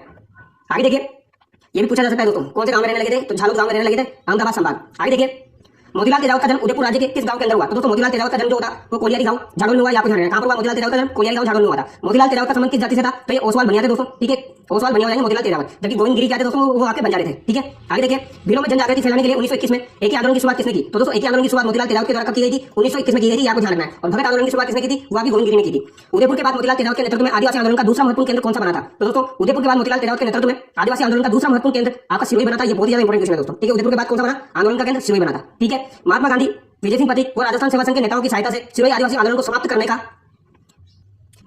का प्रयास किसने किया, जो असफल रहा? तो ये दोस्तों रमाकांत मालवीय ने किया था। किसने किया था दोस्तों? ये रमाकांत मालवीय ने किया था, ये आपको ध्यान रखना। किसने किया था? ये रमाकांत मालवीय के द्वारा किया गया था। ये भी एग्जाम में पूछा जा सकता है। ठीक है, सिरोही के अंदर भील आंदोलन को समाप्त करने का प्रयास किसने किया? रमाकांत मालवीय ने किया था। ठीक है, आगे देखिए दोस्तों, 5 मई 1922 को अंग्रेजी सेना ने बलोरिया नामक गांव पर आक्रमण किया और उस क्षेत्र को जला दिया। यह किस रियासत में था? तो दोस्तों बलोरिया जो है आपका कहां पर हो जाएगा? बलोरिया आपका कहां पर हो जाएगा दोस्तों? ये सिरोही में हो जाएगा, आपको ध्यान रखना है। 1922 को अंग्रेजी सेना ने बलोरिया नामक स्थान पर आक्रमण किया और उस क्षेत्र को इन्होंने जला दिया। ठीक है, आगे देखिए दोस्तों, 1851 में उदयपुर राज्य में जहाजपुर परगना के किस जनजाति ने अंग्रेजों के विरुद्ध विद्रोह कर दिया था? तो दोस्तों जहाजपुर परगना जो था उसमें किस जनजाति ने अंग्रेजों के विरुद्ध विद्रोह कर दिया था? तो मीणा जनजाति ने विद्रोह कर दिया था, आपको ध्यान रखना है, उदयपुर राज्य के। ठीक है, आगे देखिए दोस्तों, मीणाओं के विद्रोह को दबाने के लिए देवली छावनी को कब गठित किया गया? तो 1855 में गठित किया गया दोस्तों। ठीक है, देवली छावनी जो थी उसको 1855 में गठित किया गया। किनके विद्रोह को दबाने के लिए दोस्तों? मीणाओं के विद्रोह को दबाने के लिए। इसको कैसे याद रखोगे आप? ऐसे याद रखिए दोस्तों, देवा मीणा। ठीक है, तो देवा से आपका क्या हो जाएगा दोस्तों? देवली हो जाएगा, और मीणा से आपका मीणा के विद्रोह को दबाने के लिए 1855 में। ठीक है, आगे देखिए दोस्तों, मानगढ़ हत्याकांड के बाद गोविंदगिरी तथा डूंगर के पटेल पूंजाधीर को बंदी बनाकर कहां रखा गया? इंपॉर्टेंट क्वेश्चन दोस्तों। ठीक है, तो गोविंदगिरी को दोस्तों संत रामपुर की जेल और अहमदाबाद की साबरमती जेल में रखा गया था, आपको ध्यान रखना है। ठीक है, गोविंदगिरी को कहां रखा गया? संत रामपुर की जेल और अहमदाबाद की साबरमती जेल। आगे देखिए दोस्तों, गोविंदगिरी की मृत्युदंड की सजा को किसने आजीवन कारावास की सजा में बदल दिया? इंपॉर्टेंट क्वेश्चन दोस्तों, किसने आजीवन कारावास की सजा में बदल दिया जबकि उनको मृत्युदंड की सजा मिली थी? तो ये आरपी बारो। क्या नाम हो जाएगा दोस्तों? आरपी बारो। आरपी सिंह नहीं है दोस्तों, आरपी बारो है। ठीक है, आगे देखिए, गुरु गोविंद गिरी की सजा को कम करते हुए उन्हें कब संत रामपुर जेल से रिहा किया गया? तो दोस्तों संत रामपुर जेल से 1 जुलाई 1923 को रिहा किया गया, ये आपको ध्यान रखना है। कब रिहा किया गया? 1 जुलाई 1923 को। ठीक है, ये भी आपको ध्यान रखना है। सूर्य भगत का संबंध किससे था? तो दोस्तों सूर्य भगत का संबंध जो है तो भीलों में धार्मिक एवं सामाजिक सुधारों से, ये आपको ध्यान रखना है। ठीक है, आगे देखिए गुरु गोविंद गिरी का निधन कब हुआ? गोविंद गिरी का निधन दोस्तों 1931 30 अक्टूबर को हुआ था, ये आपको ध्यान रखना है। ठीक है, इनको रिहा 1923 में किया गया और इनका निधन 1931 में हुआ, 30 अक्टूबर 1931 को। मानगढ़ धाम में शहीद स्मारक का लोकार्पण किया गया। तो दोस्तों मानगढ़ धाम में शहीद स्मारक का लोकार्पण कब किया गया? ये सवाल भी आपका नेक्स्ट एग्जाम में बन सकता है। ये 2 सितंबर 2002 को किया गया, ये आपको ध्यान रखना। कब किया गया? 2 सितंबर 2002 को शहीद स्मारक का निर्माण मानगढ़ धाम में किया गया 2002 में। आगे देखिए बांसवाड़ा की मानगढ़ पहाड़ी पर गुरु गोविंद गिरी के अनुयायियों पर मेवाड़ राज्य व अंग्रेजी सेना द्वारा किए गए भीषण नरसंहार का शताब्दी समारोह कब प्रारंभ हुआ? तो शताब्दी समारोह मनाना कब प्रारंभ किया? तो 17 नवंबर 2012 से, ये भी आपको ध्यान रखना है। ठीक है, 17 नवंबर 2012 से। एक तो आपका 2002 हो गया जिसमें तो आपका शहीद स्मारक बनाया है। ठीक है, और एक आपका क्या हो जाएगा दोस्तों? शताब्दी समारोह हो जाएगा 2012 का। निम्न हत्याकांड कब हुआ? तो निम्न हत्याकांड आपका 1921-22 में हुआ था, ये आपको ध्यान रखना है। ये भी इंपॉर्टेंट है दोस्तों, निम्न हत्याकांड। इसके बारे में भी हम देखेंगे। मेवाड़ पुकार नामक 21 सूत्री मांगपत्र तैयार किया था। तो दोस्तों 21 सूत्री मांगपत्र मोतीलाल तेजावत के द्वारा तैयार किया गया था, जिसे मेवाड़ पुकार के नाम से जाना जाता है। मेवाड़ की पुकार या मेवाड़ पुकार के नाम से 21 सूत्री मांगपत्र मोतीलाल तेजावत द्वारा तैयार किया गया था मेवाड़ महाराणा के लिए, आपको ध्यान रखना है। ठीक है, अब आगे दोस्तों निम्न हत्याकांड किस आंदोलन से संबंधित है? तो निम्न हत्याकांड जो है आपका एक ही आंदोलन से संबंधित है, आपको ध्यान रखना है। कौन से आंदोलन से संबंधित है दोस्तों? एक ही आंदोलन से संबंधित है। ठीक है, महात्मा गांधी ने मोतीलाल तेजावत द्वारा आंदोलन को वापस लेने के लिए उनके पास किसे भेजा? वापस दोस्तों एक इंपॉर्टेंट क्वेश्चन, मोतीलाल तेजावत जो थे इनके द्वारा आंदोलन वापस ले लिया जाए, इसके लिए महात्मा गांधी ने किसे भेजा? तो मणिलाल कोठारी को भेजा। तो म से तो आपका मोतीलाल हो जाएगा। मोतीलाल को समझाने के लिए किसे भेजा दोस्तों? मणिलाल को भेजा, यानी महात्मा गांधी जी ने मणि भेज दी। ठीक है, मोतीलाल तेजावत को समझाने के लिए, आपको ध्यान रखना है। ठीक है, आगे देखिए इडर राज्य की पुलिस ने खेड़ ब्रह्म गांव से श्री मोतीलाल तेजावत को कब गिरफ्तार किया? तो दोस्तों मोतीलाल तेजावत को इडर राज्य की पुलिस ने गिरफ्तार किया था खेड़ ब्रह्मा से 3 जून 1929 को, यानी इन्हें 1929 को गिरफ्तार किया गया था, आपको ध्यान रखना है। ठीक है, गोविंद गिरी जो थे उन्हें संत रामपुर की जेल में डाला गया था, अहमदाबाद की जेल में डाला गया था, वो बात भी आपको ध्यान रखनी है। ठीक है, आगे देखिए 1929 में मोतीलाल तेजावत को गिरफ्तार कर कहां रखा गया? तो दोस्तों मोतीलाल तेजावत को गिरफ्तार करके उदयपुर जेल में रखा गया, ये आपको ध्यान रखना है। ठीक है, मोतीलाल तेजावत का निधन हुआ। मोतीलाल तेजावत का निधन दोस्तों 1963 में हुआ, 5 दिसंबर 1963 को, ये आपको ध्यान रखना है। ठीक है, और इन्हें गिरफ्तार कब किया गया था? 1929 में। किस जनजाति के लोगों को पाबंद करने हेतु जयपुर रियासत में 1930 में जयराम पेशा कानून लागू किया गया था? तो दोस्तों 1930 में जयराम पेशा कानून लागू किया गया था। ठीक है, कुछ लोगों को पाबंद करने हेतु, तो ये मीना जनजाति के लोग थे, आपको ध्यान रखना है। ठीक है, जयराम पेशा कानून रद्द कब हुआ? बहुत ही ज्यादा इंपॉर्टेंट क्वेश्चन, 1952, काफी बार एग्जाम में पूछा जाता है। कब हुआ ये रद्द? तो 1952 में हुआ था। आगे देखिए किसकी अध्यक्षता में मीना जाति का एक विशाल सम्मेलन अप्रैल 1944 में नीम का थाना में हुआ? तो संत मदन सागर जी के नेतृत्व में हुआ था, आपको ध्यान रखना है। अप्रैल 1944 में एक विशाल सम्मेलन हुआ था दोस्तों नीम के थाना में, ये आपको ध्यान रखना है। ठीक है, संत मदन सागर जी के नेतृत्व में। 28 अक्टूबर 1946 को मीणाओं का विशाल सम्मेलन कहां आयोजित हुआ? जिसमें चौकीदार मीणाओं ने चौकीदारी के काम से इस्तीफा देकर मुक्ति दिवस मनाया। तो दोस्तों बागावास में हुआ था। ठीक है, आपको ध्यान रखना है कहां पर हुआ? बागावास में। तो दोस्तों चौकीदार मीणाओं ने इस्तीफा देकर इसे मुक्ति दिवस के रूप में मनाया था। एक और इंपॉर्टेंट क्वेश्चन दोस्तों, भगत आंदोलन शीर्षक के नाम से पुस्तक के लेखक है। तो भगत आंदोलन जो शीर्षक है उस नाम से पुस्तक के लेखक कौन है? वीके वशिष्ठ। काफी बार एग्जाम में पूछा जाता है, आप सोचते हैं ये क्वेश्चन कहां से पूछा गया? तो ये क्लास 9 से पूछा गया है। ठीक है, आगे देखिए शेखावटी में 5 प्रमुख ठिकाने जिन्हें पंचमाणे के नाम से जाना जाता है, उन्हें कौन कौन शामिल है दोस्तों? बिसाऊ, मलसीसर, मंडावा, नवलगढ़, ढूंढलोद। ठीक है, इन्हें कैसे याद रखोगे दोस्तों आप? यहाँ से सवाल इसी तरीके से पूछा जाता है, पंचमाणों में कौन शामिल नहीं है। ठीक है, 2 बार ये क्वेश्चन आ चुका है, तो इसे कैसे याद रखोगे आप दोस्तों? एक तो आपका मंडावा हो जाएगा, मंडावा, और एक आपका हो जाएगा मलसीसर। तो मंडावा मलसीसर को बिसर जाओ, मंडावा मलसीसर को बिसर जाओ, और किसको याद करो दोस्तों? नवलगढ़ और ढूंढलोद को। ठीक है, नवलगढ़ और ढूंढलोद को याद करो, इस तरीके से आप याद रख सकते हो। ठीक है, आगे देखिए दोस्तों अगला सवाल देखिए दोस्तों, जुलाई 1921 में मोतीलाल तेजावत ने भील आंदोलन कहां से प्रारंभ किया था? भील आंदोलन दोस्तों कोटरा उदयपुर से प्रारंभ हुआ था, ये आपको ध्यान रखना है। 1885 में सज्जन कीर्ति सुधारक नामक समाचार पत्र कहां से प्रकाशित होता था? तो सज्जन कीर्ति सुधारक नामक समाचार पत्र दोस्तों उदयपुर से प्रकाशित होता था, ये आपको ध्यान रखना है। ठीक है, कब होता था? 1885 में। अगला सवाल देखिए 1885 में अंग्रेजी साप्ताहिक समाचार पत्र राजस्थान टाइम्स कहां से प्रकाशित होता था? तो दोस्तों साप्ताहिक समाचार पत्र का राजस्थान टाइम्स ये कहां से प्रकाशित होता था? ये अजमेर से प्रकाशित होता था 1885 के समय में, ये आपको ध्यान रखना है। ठीक है, और सज्जन कीर्ति सुधारक भी 1885। आगे एक सवाल और देख लीजिए दोस्तों, केसरी सिंह भारत ने एडवर्ड सप्तम के राज्यारोहण में दिल्ली जाने से किस मेवाड़ महाराणा को चेतावनी चौटिया नामक 13 सोटे लिखकर रोका था? तो दोस्तों किसको रोका था? फतेह सिंह को रोका था। किसने रोका था? केसरी सिंह भारत ने 13 सोटे लिखे थे दोस्तों, कौन सी भाषा में लिखे थे? डिंगल भाषा में लिखे थे, आपको ध्यान रखना है। और ये कब की बात है दोस्तों? तो 1903 की बात है, ये भी आपको ध्यान रखना है। ठीक है, क्वेश्चन नंबर 178, कांग्रेस की स्थापना कब हुई? तो दोस्तों कांग्रेस की स्थापना कब हुई थी? तो ये 1885 में हुई थी। कब हुई थी? 28 दिसंबर 1885 हुई थी, आपको ध्यान रखना है। ठीक है, कांग्रेस की स्थापना हुई थी, किसके द्वारा की गई थी? तो ये आपके ए.ओ. होम के द्वारा की गई थी, आपको ध्यान रखना है। किसके द्वारा की गई थी? ए.ओ. होम के द्वारा की गई थी। और यहाँ पर अध्यक्ष किसको बनाया गया था? ये भी एग्जाम में पूछा जाता है, तो ये व्योमेश बनर्जी को बनाया गया था, ये आपको ध्यान रखना है। किसको बनाया गया था? व्योमेश बनर्जी को। ठीक है, और यहाँ पर पहली विदेशी महिला अध्यक्ष कौन थी? तो पहली महिला विदेशी अध्यक्ष आपकी एनी बेसेंट हो जाएगी। ठीक है, एनी बेसेंट हो जाएगी, ये आपको ध्यान रखना है। ठीक है, ये भी एग्जाम में पूछा जाता है। और प्रथम स्वदेशी महिला अध्यक्ष कौन हो जाएगी? तो आपकी सरोजिनी नायडू हो जाएगी। कौन हो जाएगी? सरोजिनी नायडू।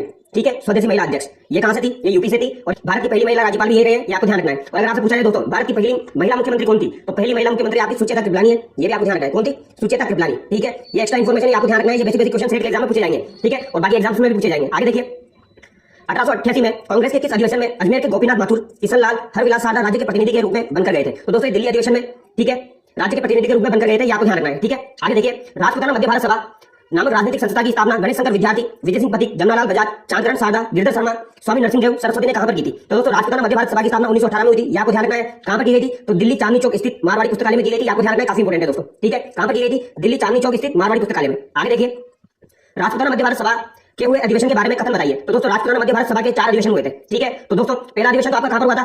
पहला अधिवेशन आपका दिल्ली में हो जाएगा, ठीक है। दूसरा अधिवेशन कहां पर हुआ दोस्तों? दूसरा अधिवेशन आपका दिसंबर 1919 में कहां पर हुआ? अमृतसर में हुआ था, ये आपको ध्यान रखना है, ये एग्जाम में पूछा जाता है, ठीक है। और तीसरा अधिवेशन कहां पर हुआ जो कि बहुत ज्यादा इंपॉर्टेंट है, ये आपका मार्च 1920 में अजमेर में हुआ था, ये आपको ध्यान रखना है, ठीक है। ये अजमेर राजस्थान में हुआ था। और चौथा अधिवेशन कहां पर हुआ दोस्तों? चौथा अधिवेशन दिसंबर 1920 में नागपुर में हुआ था, ये आपको ध्यान रखना है, ठीक है। ये भी इंपॉर्टेंट है, यानी कि पहला दिल्ली हो जाएगा, दूसरा आपका पूछा जाता है अमृतसर, तीसरा आपका अजमेर हो जाएगा, चौथा आपका नागपुर हो जाएगा। इसके टोटल 4 अधिवेशन हुए थे, ठीक है। आगे देखिए, मार्च 1920 में राष्ट्रपिता मध्य भारत सभा के तीसरे अधिवेशन की अध्यक्षता किसने की थी? तो दोस्तों तीसरा अधिवेशन जो कि अजमेर में हुआ था मार्च 1920 में, इसकी अध्यक्षता जमनालाल बजाज के द्वारा की गई थी, आपको ध्यान रखना, वेरी वेरी इंपॉर्टेंट, ठीक है। आगे देखिए, दिसंबर 1920 में राष्ट्रपिता मध्य भारत सभा के छोटे अधिवेशन नागपुर में निर्वाचित हुए अध्यक्ष नरसिंह चिंतामणि केलकर जब नागपुर नहीं पहुंच सके तो उनकी अध्यक्षता किसने की थी? तो दोस्तों उनकी अध्यक्षता किसने की थी? तो ये गणेश नारायण सोमाजी के द्वारा की गई थी, यानी कि यहाँ पर अध्यक्ष किसको बनाया जाना था? नरसिंह चिंतामणि को बनाया जाना था, ठीक है। बट वो नहीं पहुंच पाए तो फिर किसको बनाया गया? तो गणेश नारायण सोमाजी को बनाया गया, आपको ध्यान रखना है, ठीक है। किसको बनाया गया? गणेश नारायण सोमाजी को बनाया गया, जो कि नागपुर में हुआ था चौथा अधिवेशन। तो ये सवाल आपसे पूछा जा सकता है, कौन वहां पर नहीं पहुंच पाए थे? नरसिंह चिंतामणि। और किसको बनाया गया? गणेश नारायण सोमाजी को बनाया गया, आपको ध्यान रखना है, ठीक है। आगे देखते हैं दोस्तों, विजय सिंह पथिक, रामनारायण चौधरी तथा हरिभाऊ किंकर ने मिलकर वर्धा में राजस्थान सेवा संघ की स्थापना कब की? तो दोस्तों राजस्थान सेवा संघ की स्थापना 1919 में की थी, आपको ध्यान रखना है। किसके द्वारा की गई थी? विजय सिंह पथिक, रामनारायण चौधरी और हरिभाऊ किंकर के द्वारा की गई थी, ठीक है। वर्धा कहां पर है? आपका महाराष्ट्र में, आपको ध्यान रखना, वर्धा कहां पर है? महाराष्ट्र में, ठीक है। वर्धा से विजय सिंह पथिक के द्वारा राजस्थान केसरी नामक समाचार पत्र निकाला गया था, ये भी आपको ध्यान रखना है, ठीक है। केसरी नामक समाचार पत्र निकाला गया था वर्धा से, ठीक है। और नवीन राजस्थान अजमेर से निकाला गया था। और अगर आपसे पूछा जाए दोस्तों राजस्थान सेवा संघ जो था ये 1920 में कहां पर ट्रांसफर किया गया? इसका स्थानांतरण कहां पर किया गया? तो 1920 में इसका स्थानांतरण अजमेर किया गया था, ये भी आपको ध्यान रखना है, ठीक है। आगे देखिए, राजस्थान के राजनीतिक व क्रांतिकारी भंवरलाल सराफ किस प्रधानमंडल के प्रथम अध्यक्ष बने? तो दोस्तों भंवरलाल सराफ जो थे ये जोधपुर प्रधानमंडल के प्रथम अध्यक्ष बने थे, ये आपको ध्यान रखना है, ठीक है। जोधपुर प्रधानमंडल के संस्थापक कौन हो जाएंगे दोस्तों? आपके जयनारायण व्यास हो जाएंगे, ये आपको ध्यान रखना है। जोधपुर प्रधानमंडल की स्थापना 1934 में हुई थी और यहाँ पर अध्यक्ष भंवरलाल सराफ को बनाया गया था, ठीक है। ये आपको ध्यान रखना है। आगे देखते हैं दोस्तों, अंग्रेजों की राय बहादुर की उपाधि लौटाने वाले जयपुर के क्रांतिकारी थे, तो ये जमनालाल बजाज रहेंगे जिन्होंने राय बहादुर की उपाधि लौटा दी थी दोस्तों, ये आपको ध्यान रखना है, ठीक है। अगला देखिए दोस्तों, 15 मार्च 1921 को अजमेर में द्वितीय राजनीतिक सम्मेलन की अध्यक्षता किसने की, जिसमें मोतीलाल नेहरू भी उपस्थित थे? तो दोस्तों इसकी अध्यक्षता मौलाना शौकत अली के द्वारा की गई थी, आपको ध्यान रखना है, ठीक है। अजमेर में जो 1921 में राजनीतिक सम्मेलन हुआ था उसकी अध्यक्षता मौलाना शौकत अली के द्वारा की गई थी, आपको ध्यान रखना है, ठीक है। यहाँ से इसी प्रकार के सवाल पूछे जाते हैं दोस्तों, संस्थापक कौन था, अध्यक्ष कौन था, ठीक है, उपाध्यक्ष कौन था, स्थापना कब हुई थी, इसी तरीके के सवाल यहाँ से पूछे जाते हैं। आगे देखिए, अंग्रेजों ने जर्मनी से संधि वार्ता में भाग लेने के लिए भारत के प्रतिनिधित्व करने हेतु पेरिस किसे भेजा था? तो दोस्तों पेरिस जो भेजा था भारत के प्रतिनिधित्व के रूप में, तो ये गंगा सिंह को भेजा था, आपको ध्यान रखना है, ठीक है। आगे देखिए, 1921 में नरेंद्र मंडल की स्थापना किसने की, जिसकी अध्यक्षता वायसराय ने की थी? तो दोस्तों नरेंद्र मंडल की स्थापना गंगा सिंह के द्वारा की गई थी, आपको ध्यान रखना है। कब की गई थी? 1921 में की गई थी। 1921 के एग्जाम में पूछा जाता है, गंगा सिंह एग्जाम में पूछा जाता है। अध्यक्षता किसने की थी दोस्तों? ये इंपॉर्टेंट है, अध्यक्षता यहाँ पर वायसराय के द्वारा की गई थी। किसके द्वारा की गई थी? वायसराय के द्वारा। स्थापना गंगा सिंह ने की थी बट अध्यक्षता वायसराय के द्वारा की गई थी, ठीक है, याद रह जाएगा। आगे देखिए दोस्तों, स्वदेशी वस्त्र पहनने तथा तिलक स्वराज्य कोष में चंदा देने के कारण राजस्थान की किस रियासत के राजा ने शिव मूर्ति सिंह संपूर्णानंद आनंद वर्मा को सरकारी नौकरी से निलंबित कर दिया था? तो दोस्तों ये बीकानेर के जो राजा थे उन्होंने शिव मूर्ति सिंह संपूर्णानंद और आनंद वर्मा को सरकारी नौकरी से निलंबित कर दिया था, ये आपको ध्यान रखना है, ठीक है। स्वदेशी वस्त्र पहनने के चक्कर में और तिलक स्वराज्य कोष में चंदा देने के कारण, तो ये इंपॉर्टेंट है दोस्तों, यानी कि ये आंदोलन में भाग ले रहे थे, स्वदेशी वस्त्र पहन रहे थे, तिलक स्वराज्य कोष में चंदा दे रहे थे, तो दोस्तों ये राजा को पसंद नहीं आया और राजा ने इनको सरकारी नौकरी से निलंबित कर दिया, ठीक है। किसको? शिव मूर्ति सिंह संपूर्णानंद और आनंद वर्मा। आगे देखिए, उदयपुर महाराणा फतेह सिंह अंग्रेजों के कहने पर किसे 28 जुलाई 1921 को उदयपुर का शासन दे देते हैं? तो दोस्तों फतेह सिंह अंग्रेजों के कहने पर 1921 में उदयपुर का शासन किसे दे देते हैं? भोपाल सिंह को दे देते हैं दोस्तों, ये आपको ध्यान रखना है, ठीक है। भोपाल सिंह के बारे में भी हम आगे बढ़ेंगे। आगे देखिए, फतेह सिंह के बाद शासक बने भोपाल सिंह ने अंग्रेज सरकार की इच्छानुसार मंत्रिमंडल बनाया, उसमें राजस्व विभाग किसे सौंपा गया? तो दोस्तों इसमें राजस्व विभाग जो है ये मिस्टर ट्रेंच को सौंपा गया था, आपको ध्यान रखना है, ठीक है। ये इंपॉर्टेंट है, पूछा जा सकता है दोस्तों, ठीक है। भोपाल सिंह जब राजा बने तो मंत्रिमंडल बनाया गया तो उसमें राजस्व विभाग मिस्टर ट्रेंच को सौंपा गया था, ठीक है। आगे देखिए, 1949 में जोधपुर रियासत का विलय राजस्थान एकीकरण के किस चरण में हुआ? तो दोस्तों जोधपुर रियासत का विलय राजस्थान के एकीकरण में चौथे चरण में हुआ था, ठीक है। ये एकीकरण का क्वेश्चन आ गया यहाँ पर, ये आपको ध्यान रखना है, चौथे चरण में हुआ था, ठीक है। जोधपुर का विलय हुआ था राजस्थान में। आगे देखिए, बीकानेर में जन जागृति लाने वाले सर्वप्रथम चूरू के क्रांतिकारी थे। तो दोस्तों चूरू के क्रांतिकारी जो कि बीकानेर में जन जागृति लाने वाले सर्वप्रथम, ये इंपॉर्टेंट है दोस्तों, जहां पर भी सर्वप्रथम पूछा जाता है वो इंपॉर्टेंट हो जाता है, ठीक है। तो ये कौन थे? स्वामी गोपाल दास, ये आपको ध्यान रखना है, ठीक है। एक बार फिर से बता देता हूं, बीकानेर में जन जागृति लाने वाले सर्वप्रथम चूरू के क्रांतिकारी कौन थे? तो ये स्वामी गोपाल दास थे, ठीक है, बीकानेर के अंदर। आगे देखिए, 1936 में बीकानेर प्रजामंडल की स्थापना मगराम वैद ने कहां की? तो दोस्तों मगराम वैद के द्वारा 1936 में बीकानेर प्रजामंडल की स्थापना की गई थी, कहां पर? कलकत्ता के अंदर, ये आपको ध्यान रखना है, ठीक है। 1936 ध्यान रखना है, ठीक है। और इनके सहायक कौन थे दोस्तों? रघुवर दयाल गोयल, ये भी आपको ध्यान रखना है, इनके सहायक कौन हो जाएंगे? रघुवर दयाल गोयल हो जाएंगे, ये आपको ध्यान रखना है, ठीक है। आगे देखिए, 1946 में महाराजा गंगा सिंह की मृत्यु के बाद बीकानेर के नए शासक बने थे। तो दोस्तों गंगा सिंह की मृत्यु हो गई थी तो बीकानेर के नए शासक कौन बने थे? शार्दुल सिंह बने थे, ये आपको ध्यान रखना है, ठीक है। 1946 में, ये आपको ध्यान रखना है, ये इंपॉर्टेंट है, ठीक है। आगे देखिए, किस वर्ष बीकानेर एक्ट पास करके द्विसदनीय व्यवस्थापिका राज्यसभा व धारासभा हाईकोर्ट लोक सेवा आयोग की स्थापना की गई? तो दोस्तों 1947 में की गई थी, ठीक है। द्विसदनीय व्यवस्थापिका राज्यसभा, धारासभा, हाईकोर्ट और लोक सेवा आयोग की स्थापना कब की गई थी? तो 1947 में की गई थी, बीकानेर एक्ट पास करके, ये आपको ध्यान रखना है, ठीक है। आगे देखिए, 28 अप्रैल 1947 को बीकानेर के प्रतिनिधि के रूप में किसे संविधान निर्मात्री सभा में प्रशासनिक अधिकारी के रूप में नियुक्त किए गए? तो दोस्तों ये मैंने आपको बताया बीकानेर की पन्नी, तो ये आपको हो जाएंगे KM पणिकर, ये आपको ध्यान रखना है, कौन हो जाएंगे? बीकानेर की पन्नी यानी KM पणिकर, ठीक है। 28 अप्रैल 1947 को बीकानेर से ये प्रशासनिक अधिकारी के रूप में नियुक्त किए गए थे, ठीक है। आगे देखिए दोस्तों, भारत के संविधान निर्माण में बीकानेर से प्रत्यक्ष तौर पर सदस्य के रूप में भाग लिया। तो दोस्तों संविधान निर्माण में बीकानेर से प्रत्यक्ष तौर पर सदस्य के रूप में भाग किसने लिया था? ये जसवंत सिंह ने लिया। इंपॉर्टेंट है दोस्तों, वेरी वेरी इंपॉर्टेंट है, ठीक है, ध्यान रखना है। बीकानेर से प्रत्यक्ष तौर पर सदस्य के रूप में भाग किसने लिया था? तो जसवंत सिंह के द्वारा लिया गया था, इंपॉर्टेंट है दोस्तों, ठीक है। आगे देखिए, भारत और पाक विभाजन के लिए माउंटबेटन योजना कब बनी? तो माउंटबेटन योजना दोस्तों 3 जून 1947 को बनी थी, आपको ध्यान रखना है, कब बनी? 3 जून 1947 को, ये आपके बुक में दिया हुआ है तो पूछा जा सकता है। आगे देखिए, बीकानेर राज्य के महाराजा जिन्होंने भारतीय संघ में सम्मिलित होने के लिए हस्ताक्षर किए, तो यहाँ पे कौन हो जाएंगे? शार्दुल सिंह हो जाएंगे, ठीक है। जसवंत सिंह के बाद ये राजा बने। आगे देखिए, जैसलमेर प्रजामंडल के बारे में कुछ इंपॉर्टेंट तथ्य देख लेते हैं दोस्तों। जैसलमेर का पहला समाचार पत्र विजय 1920 में प्रारंभ हुआ। तो दोस्तों विजय नामक समाचार पत्र जैसलमेर का पहला समाचार पत्र था, ये आपको ध्यान रखना है, जो कि 1920 में प्रकाशित हुआ था। वेरी वेरी इंपॉर्टेंट, ठीक है। 1932 में माहेश्वरी समाज नवयुवक मंडल का गठन किया गया। तो 1932 में दोस्तों माहेश्वरी समाज नवयुवक मंडल का गठन भी किया गया था, ये आपको ध्यान रखना है, ठीक है। आगे देखते हैं दोस्तों, जैसलमेर प्रजामंडल की स्थापना दोस्तों 1945 में मीठालाल व्यास ने जोधपुर में जैसलमेर प्रजामंडल की स्थापना की। तो दोस्तों जैसलमेर प्रजामंडल की स्थापना कहां पर की गई थी? जैसलमेर में नहीं की गई, कहां पर की गई? जोधपुर में की गई। जैसलमेर प्रजामंडल की स्थापना जोधपुर में की गई। कब की गई? 1945 में की गई। किसके द्वारा की गई थी दोस्तों? मीठालाल व्यास के द्वारा, ठीक है। जैसलमेर के लोग 4-5 मीठे बोल बोलते हैं, तो 4-5 से 45 हो जाएगा, 1945 मीठे बोल बोलते हैं तो मीठालाल व्यास हो जाएगा, ठीक है। और जोधपुर में जैसलमेर प्रजामंडल की स्थापना ध्यान रखना इंपॉर्टेंट है। आगे देखिए 24 अप्रैल 1938 को मेवाड़ प्रजामंडल की स्थापना किसने की थी? तो दोस्तों मेवाड़ प्रजामंडल की स्थापना कब हुई थी? 24 अप्रैल 1938 को हुई थी। डेट ध्यान रखनी है। किसके द्वारा की गई थी? माणिक्यलाल वर्मा के द्वारा की गई थी। वेरी वेरी इंपॉर्टेंट, ठीक है। और यहाँ पर अध्यक्ष किसको बनाया गया था? तो बलवंत सिंह मेहता को अध्यक्ष बनाया गया था। किसको अध्यक्ष बनाया गया? बलवंत सिंह मेहता को अध्यक्ष बनाया गया था। इंपॉर्टेंट है, ठीक है। बलवंत सिंह मेहता को यहाँ पर अध्यक्ष बनाया गया था। और अगर आपसे पूछा जाए 1941 का जो अधिवेशन हुआ था दोस्तों मेवाड़ का, उसमें अध्यक्ष किसको बनाया गया? तो वहां पर वापस माणिक्यलाल वर्मा अध्यक्ष बन जाते हैं, ठीक है। आगे देखिए 1938 में मेवाड़ प्रजामंडल की स्थापना के बाद मेवाड़ के प्रधानमंत्री धर्मनारायण ने इसे गैर कानूनी संस्था घोषित किया। बाद में इस पर प्रतिबंध कब हटाया गया? तो 1941 में हटाया गया, ठीक है। ये भी इंपॉर्टेंट है दोस्तों। 1938 में जब मेवाड़ प्रजामंडल की स्थापना हुई थी तो मेवाड़ के प्रधानमंत्री थे धर्मनारायण। क्या नाम था दोस्तों? धर्मनारायण, ठीक है। ये नाम आपको ध्यान रखना है।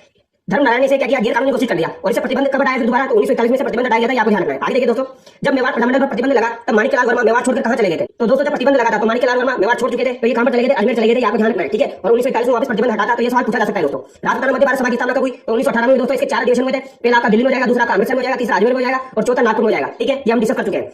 आगे देखिए दोस्तों 1931 में गठित जयपुर प्रजामंडल राजनीति में प्रवेश कब किया? तो दोस्तों जयपुर प्रजामंडल की स्थापना 1931 में हुई थी। किसके द्वारा की गई थी? कपूर चंद पाटनी के द्वारा की गई थी, ठीक है। कपूर चंद पाटनी के द्वारा की गई थी, ये आपको ध्यान रखना है। बट जयपुर प्रजामंडल जो था उसने राजनीति में प्रवेश कब किया? तो ये 1938 में किया था, ये आपको ध्यान रखना है, ठीक है। जयपुर प्रजामंडल का जो है 1938 में अधिवेशन हुआ था दोस्तों। और 1938 में जो अधिवेशन हुआ था उसकी अध्यक्षता जमनालाल बजाज ने की थी। किसने की थी? जमनालाल बजाज के द्वारा की गई थी, ये भी आपको ध्यान रखना है, ठीक है। ये भी वेरी इंपॉर्टेंट है, एग्जाम में पूछा जाता है, अभी आरबीसी के द्वारा पूछा गया था। आगे देखिए प्रजामंडल की स्थापना के बारे में देख लेते हैं। मारवाड़ प्रजामंडल की स्थापना दोस्तों 1934 में हुई थी, ये आपको ध्यान रखना है, ठीक है। इंपॉर्टेंट है। कोटा प्रजामंडल की स्थापना दोस्तों 1939 में हुई थी, ठीक है। किसने की थी? नेहरू राम शर्मा के द्वारा। आगे देखिए उदयपुर प्रजामंडल की स्थापना यानी मेवाड़ प्रजामंडल की स्थापना 24 अप्रैल 1938 को हो जाएगी, ठीक है। बीकानेर प्रजामंडल की स्थापना 1936 में हुई थी। और दोस्तों धौलपुर प्रजामंडल जो है उसकी स्थापना 1936 में हुई थी, आपको ध्यान रखना है, ठीक है।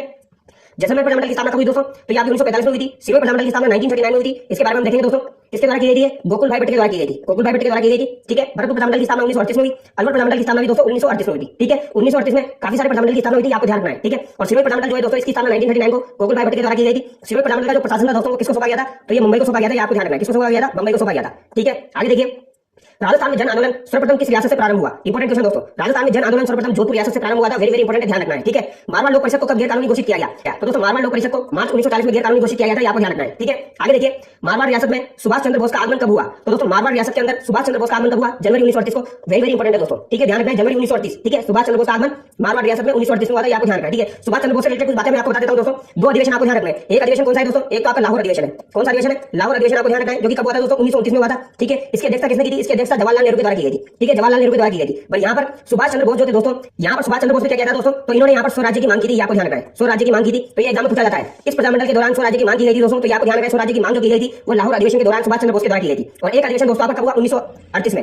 ये कौन सा अधिवेशन था? ये हीरापुरा अधिवेशन था, जो कि कहां पर हुआ था आपका दोस्तों? हीरापुरा अधिवेशन, ये आपका गुजरात में हुआ था, ठीक है। और हीरापुरा अधिवेशन जो हुआ था दोस्तों इसकी अध्यक्षता किसने की थी? इसकी अध्यक्षता आपके कौन हो जाएंगे?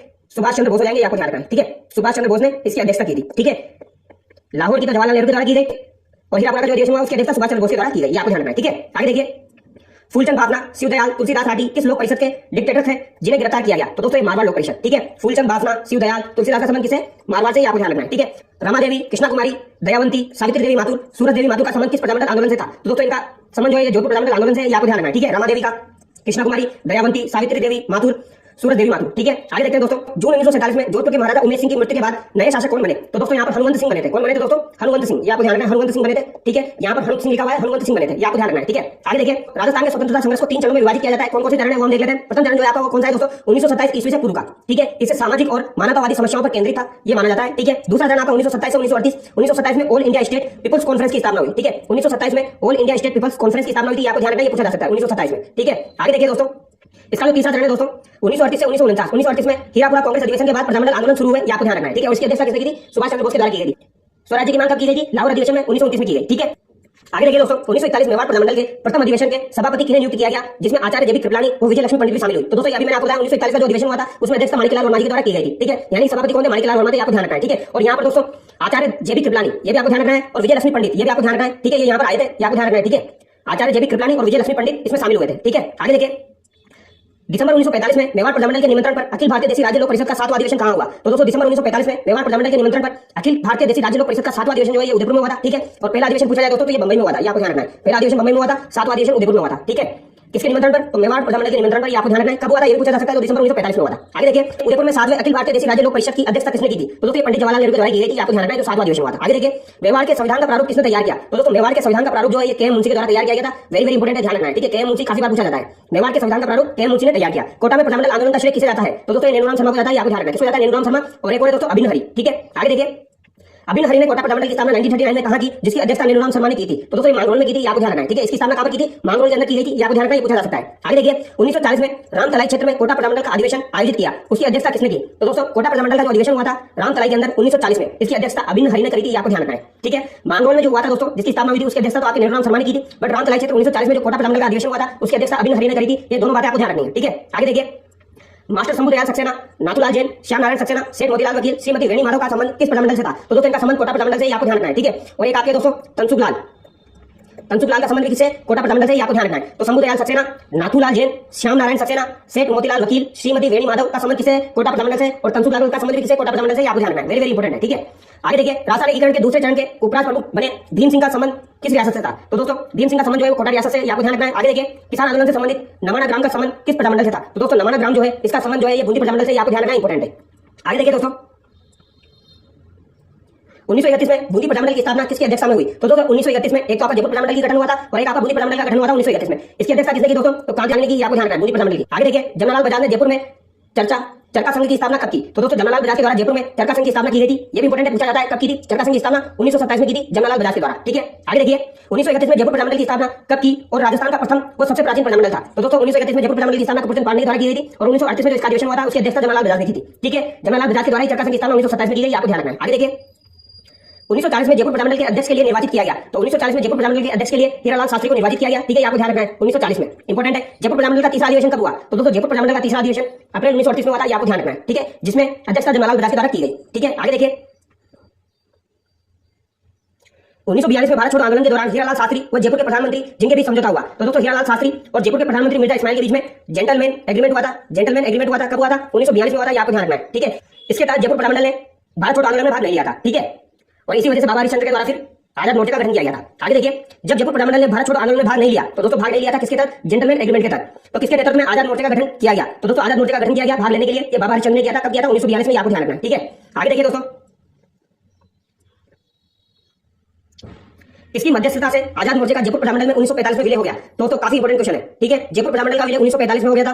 ठीक है, किसमें हो गया था? आजाद मोर्चे में। तो ये किसकी मध्यस्थता से हुआ था? तो पंडित जवाहरलाल नेहरू ने करवाया था, आपको ध्यान रखना है। ठीक है, 1945 में जयपुर प्रधानमंडल का विलय आजाद मोर्चे में करवा दिया किसने? जवाहरलाल नेहरू ने, आपको ध्यान रखना है। ठीक है, आगे देखिए, पंडित हरिनारायण शर्मा को किस रियासत में जनता में जागृति लाने का श्रेय दिया जाता है? तो दोस्तों हरिनारायण शर्मा का संबंध किससे? अलवर प्रधानमंडल से, आपको ध्यान रखना है। ठीक है, अलवर प्रधानमंडल की स्थापना 1938 में हुई थी। पंडित हरिनारायण शर्मा व कुंज बिहारी लाल मास्टर भोलानाथ ने मिलकर किस प्रधानमंडल की स्थापना 1938 में की? तो ये अलवर प्रधानमंडल की स्थापना की थी हरिनारायण शर्मा, कुंज बिहारी और मास्टर भोलानाथ। ठीक है, आगे देखिए दोस्तों, जनवरी 1944 में अलवर प्रधानमंडल का प्रथम अधिवेशन किसकी अध्यक्षता में हुआ? तो दोस्तों अलवर प्रधानमंडल का भी प्रथम अधिवेशन हुआ था, कब हुआ था? 1944 में हुआ था, आपको ध्यान रखना है। ये किसकी अध्यक्षता में हुआ था? तो भवानी शंकर शर्मा की अध्यक्षता में हुआ था, आपको ध्यान रखना है। ठीक है, हरिनारायण शर्मा, कुंज बिहारी और मास्टर भोलानाथ ने 1938 में अलवर प्रधानमंडल की स्थापना की थी, पर प्रथम अधिवेशन भवानी शंकर शर्मा के अध्यक्षता में हुआ था, आपको ध्यान रखना है। ठीक है, आगे देखिए, बाबा हरिश्चंद्र, चिरंजी लाल मिश्र, विजय देश पांडे और मुक्तिलाल मोदी का संबंध किससे था? तो आजाद मोर्चे से था, आपको ध्यान रखना है। नाम आपको ध्यान रखना है दोस्तों, चिरंजी लाल मिश्र, विजय देश पांडे, मुक्तिलाल मोदी और बाबा हरिश्चंद्र। ठीक है, आगे देखिए, 1934 में महात्मा गांधी ने राजस्थान का दौरा किया था, सर्वप्रथम किस स्थान पर आए थे? तो 1934 में महात्मा गांधी राजस्थान आए तो ये कहां पर आए थे? सर्वप्रथम अजमेर में आए थे, ये पूछा जा सकता है। ठीक है, आगे देखिए, अलवर के दीवान जिन्हें महात्मा गांधी की हत्या में मिलीभगत होने के संदेह के कारण हटाया गया, तो ये थे एन डी खरे। कौन थे दोस्तों? एन डी खरे। महात्मा गांधी की जब हत्या हुई थी दोस्तों, तो हत्या में मिलीभगत के संदेह के कारण एन डी खरे को हटाया गया था, आपको ध्यान रखना है। ये कहां के दीवान थे? अलवर के दीवान थे। ठीक है, एन डी खरे। आगे देखिए, भरतपुर के शासक जिन्होंने हिंदी को राजभाषा का दर्जा दिया और गांवों व नगरों में स्वायत्तशासी संस्थाओं को विकसित किया, तो ये किशन सिंह हो जाएंगे दोस्तों, याद रखना है। ठीक है, राजभाषा का दर्जा दिया हिंदी को और स्वायत्तशासी संस्थाओं को विकसित किया, किशन सिंह ने, भरतपुर के शासक थे। ठीक है, राजस्थान एकीकरण के समय जाट झंडा खतरे में है नारा किसने दिया? तो इंपोर्टेंट है दोस्तों, जाट झंडा खतरे में है, ये नारा किसने दिया? तो ये नारा आपके मान सिंह ने दिया था, आपको ध्यान रखना है। ठीक है, मान रखने के लिए किसने दिया? मान सिंह ने दिया, आपको ध्यान रखना है। आगे देखिए, 1938 में भरतपुर प्रधानमंडल की स्थापना गोपीलाल यादव और मास्टर आदित्यनाथ ने कहां पर की थी? तो दोस्तों ये रेवाड़ी के अंदर की थी, आपको ध्यान रखना है। ठीक है, भरतपुर प्रधानमंडल की स्थापना 1938 में हुई थी, रेवाड़ी में गोपीलाल यादव और मास्टर आदित्यनाथ ने की थी। आगे देखिए, भरतपुर प्रधानमंडल के प्रथम अध्यक्ष किसे बनाया गया था? भरतपुर प्रधानमंडल का प्रथम अध्यक्ष गोपीलाल यादव को बनाया गया था, आपको ध्यान रखना है। ठीक है, किसको बनाया गया? गोपीलाल यादव को। आगे देखिए, 30 दिसंबर 1940 को भरतपुर प्रजा परिषद का पहला सम्मेलन किसकी अध्यक्षता में हुआ? इंपोर्टेंट है दोस्तों, भरतपुर प्रजा परिषद जो था दोस्तों, इसका पहला सम्मेलन किसकी अध्यक्षता में हुआ था? तो ये जयनारायण व्यास की अध्यक्षता में हुआ था, आपको ध्यान रखना है। ठीक है, ये कब हुआ था? 30 दिसंबर 1940 को भरतपुर प्रजा परिषद का पहला सम्मेलन जयनारायण व्यास की अध्यक्षता में हुआ था, आपको ध्यान रखना है। एटलीस्ट 1940 को ध्यान कर ही लेना। ठीक है, आगे देखिए, और अगर आपसे पूछा जाए दोस्तों भरतपुर प्रजा संघ की स्थापना कब हुई थी, भरतपुर प्रजा संघ की स्थापना कब हुई थी, तो ये आपकी 1928 में हुई थी। ये आपको ध्यान रखना है, कब हुई थी? 1928 में हुई थी। ये इंपॉर्टेंट है, ठीक है। आगे देखिए, भरतपुर प्रजा परिषद का दूसरा अधिवेशन 23 मई 1945 को कहां आयोजित किया गया, तो ये बयाना में आयोजित किया गया था। ये आपको ध्यान रखना है, ठीक है। दूसरा अधिवेशन ब्रज जनप्रतिनिधि समिति का गठन कब किया गया, जिसके नेता जुगल किशोर चतुर्वेदी व उपनेता मास्टर आदित्यनाथ बने, तो ये 1942 में किया गया था दोस्तों, ब्रज जनप्रतिनिधि समिति का गठन, ठीक है। तो जिसके नेता कौन थे? जुगल किशोर चतुर्वेदी थे और मास्टर आदित्यनाथ बने थे 1942 में, ठीक है।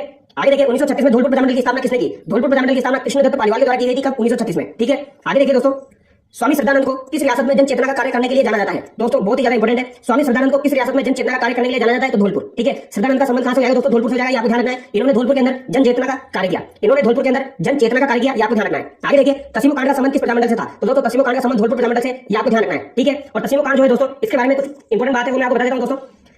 ये कब हुआ था? तो ये नवंबर 1946 में हुआ था। ये आपको ध्यान रखना है, ठीक है। कब हुआ था? 1946 में हुआ था।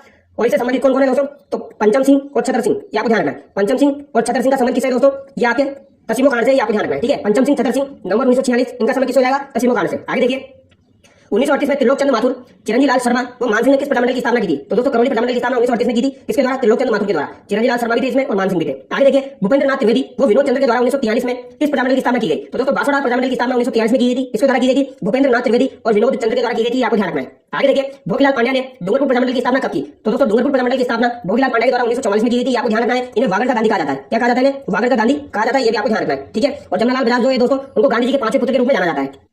अमृतलाल पाठक व चुन्नीलाल प्रभाकर द्वारा 1945 में किस प्रजामंडल की स्थापना की गई? तो दोस्तों अमृतलाल पाठक और चुन्नीलाल प्रभाकर जो थे, इन्होंने 1945 में प्रतापगढ़ प्रजामंडल की स्थापना की थी। आपको ध्यान रखना है, ठीक है। गोकुलभाई भट्ट व वृद्धिशंकर त्रिवेदी ने शिव प्रजामंडल की स्थापना कब की? तो दोस्तों गोकुलभाई भट्ट, और ये नाम भी आपको ध्यान रखना है दोस्तों, वृद्धिशंकर, ठीक है। इन्होंने शिव प्रजामंडल की स्थापना 1939 में की थी, ठीक है। और इसका प्रशासन किसे सौंपा गया था दोस्तों? बम्बई सरकार को सौंपा गया था। आपको ध्यान रखना है। रियासतों से संबंधित समस्याओं के समाधान के लिए रियासती विभाग की स्थापना कब की गई? तो दोस्तों रियासती विभाग की स्थापना 5 जुलाई 1947 को की गई थी। काफी बार एग्जाम में पूछा जाता है, ठीक है। रियासती विभाग 5 जुलाई 1947।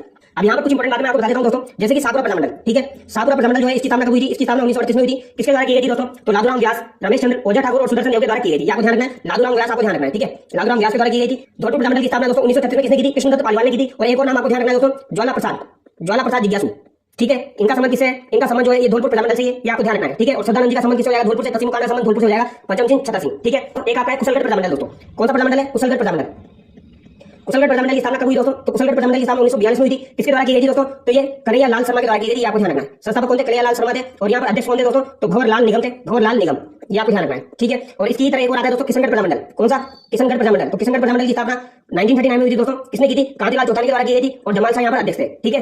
रियासतों से संबंधित समस्याओं के समाधान के लिए रियासती विभाग की स्थापना कब की गई थी? तो दोस्तों रियासती विभाग की स्थापना 5 जुलाई 1947 को की गई थी। ये काफी बार एग्जाम में पूछा जाता है। ये डेट आपको ध्यान रखिए, 5 जुलाई 1947, ठीक है। यहाँ पर अध्यक्ष किसको बनाया गया था दोस्तों? ये भी एग्जाम में पूछा जाता है। यहाँ पर अध्यक्ष वल्लभ भाई पटेल को बनाया गया था। किसको बनाया गया था? वल्लभ भाई पटेल, ये आपको ध्यान रखना है, ठीक है। और दोस्तों यहाँ पर सचिव किसको बनाया गया था? सचिव यहाँ पर वीपी मेनन को बनाया गया था। ये भी एग्जाम में पूछा जाता है। ये भी आपको ध्यान रखना है। किसको बनाया गया था? वीपी मेनन, ठीक है। याद रह जाएगा। 5 जुलाई 1947 को रियासती विभाग की स्थापना हुई। वल्लभ भाई पटेल को अध्यक्ष बनाया गया, सचिव वीपी मेनन को बनाया गया, ठीक है। आगे देखिए, राजस्थान के एकीकरण से संबंधित कुछ रियासतें दोस्तों, उनके बारे में देख लेते हैं। मेवाड़ सबसे प्राचीन रियासत थी, ये आपको ध्यान रखना है, ठीक है। सबसे नवीन रियासत आपकी झालावाड़ हो जाएगी, ठीक है। और क्षेत्रफल की दृष्टि से सबसे बड़ी रियासत आपकी मारवाड़ थी, ठीक है। और सबसे छोटी रियासत क्षेत्रफल और जनसंख्या की दृष्टि से शाहपुरा हो जाएगी। ये आपको ध्यान रखना है, ठीक है। यानी कि सबसे प्राचीन आपसे पूछी जाए तो मेवाड़ हो जाएगी, सबसे नवीन झालावाड़ हो जाएगी, और सबसे बड़ी रियासत आपकी मारवाड़ रियासत हो जाएगी, सबसे छोटी रियासत आपकी शाहपुरा रियासत हो जाएगी, ठीक है। ये ध्यान रखना है आपको। आगे देखिए, मेवाड़ में संविधान का प्रारूप किसके द्वारा तैयार किया गया था? मेवाड़ में संविधान का प्रारूप जो है दोस्तों, ये के मुंशी के द्वारा तैयार किया गया था। इंपॉर्टेंट है, ये आपको ध्यान रखना है, ठीक है। और मत्स्य संघ का जो नामकरण किया गया था दोस्तों, वो भी आपका के मुंशी के द्वारा किया गया था, ठीक है। आगे देखिए, 1 नवंबर 1956 को पुनर्गठन के समय राजस्थान में जिलों की संख्या थी। तो दोस्तों 1 नवंबर 1956 को पुनर्गठन के समय राजस्थान में जिलों की संख्या कितनी थी? 26 थी। आपको ध्यान रखना है, ठीक है।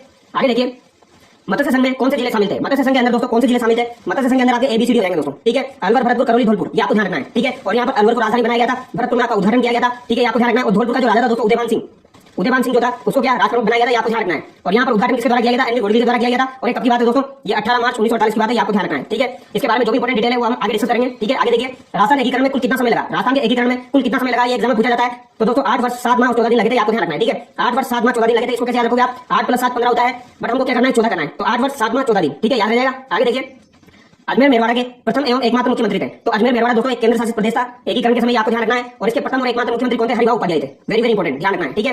25 मार्च 1948 को पूर्व राजस्थान में कितनी रियासत का विलय हुआ? तो दोस्तों 25 मार्च 1948 को पूर्व राजस्थान यानी सेकंड चरण की बात की जा रही है दोस्तों। यहाँ पर 9 रियासतों का विलय हुआ था दोस्तों। और एक आपका ठिकाना था, कौन सा? कुशलगढ़।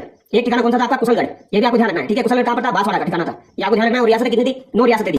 कौन कौन सी रियासत थी दोस्तों? कोटा, बूंदी, झालावाड़, डूंगरपुर, बांसवाड़ा, प्रतापगढ़, टोंक, किशनगढ़ और शाहपुरा, ठीक है। 9 रियासतें होगी। और कुशलगढ़ आपका ठिकाना था। ये भी आपको ध्यान रखना है, ठीक है। आगे देखिए, 1 नवंबर 1956 को निम्नलिखित में से किसको मिलाकर राजस्थान के एकीकरण का कार्य पूर्ण किया गया? तो दोस्तों एकीकरण का कार्य जो है ये आपका अजमेर को और एमपी के सुनील टप्पा को मिलाकर पूर्ण किया गया था। आपको ध्यान रखना है। एमपी का सुनील टप्पा जो था दोस्तों, इसको राजस्थान में मिलाया गया था, ये आपको ध्यान रखना है, ठीक है। और राजस्थान का सिरोंज था दोस्तों, राजस्थान का सिरोंज एमपी में मिलाया गया था, ये आपको ध्यान रखना है। यानी एक अपन ने ले लिया, एक उनको दे दिया, उनको सिरोंज दे दिया और अपने कौन सा ले लिया, सुनील टप्पा ले लिया, ठीक है। आगे देखिए, राजस्थान के एकीकरण का श्रेय किसको जाता है? तो दोस्तों राजस्थान के एकीकरण का श्रेय सरदार पटेल को जाता है, आपको ध्यान रखना है, ठीक है। ये भी इंपॉर्टेंट है। और सरदार पटेल जो थे दोस्तों, ये आपके 6 चरण में इंक्लूड थे, आपको ध्यान रखना है। 7वां चरण जो था दोस्तों, उसमें इन्होंने भाग नहीं लिया था, ये भी आपको ध्यान रखना है, ठीक है। आगे देखिए, स्वतंत्रता से पूर्व राजस्थान की रियासतों में शांति एवं व्यवस्था का उत्तरदायित्व किस पर था? तो स्वतंत्रता से पूर्व शांति और व्यवस्था का उत्तरदायित्व एडीजी के ऊपर था दोस्तों, ठीक है। सरदार पटेल ने 6 चरणों का एकीकरण कराया था, कौन से चरण में उन्होंने भाग नहीं लिया? तो दोस्तों सरदार पटेल ने 6 चरणों में भाग लिया था, 7वें चरण में उन्होंने भाग नहीं लिया था, ये आपको ध्यान रखना है, वेरी वेरी इंपॉर्टेंट, ठीक है। पूछा जा सकता है, याद रखना है।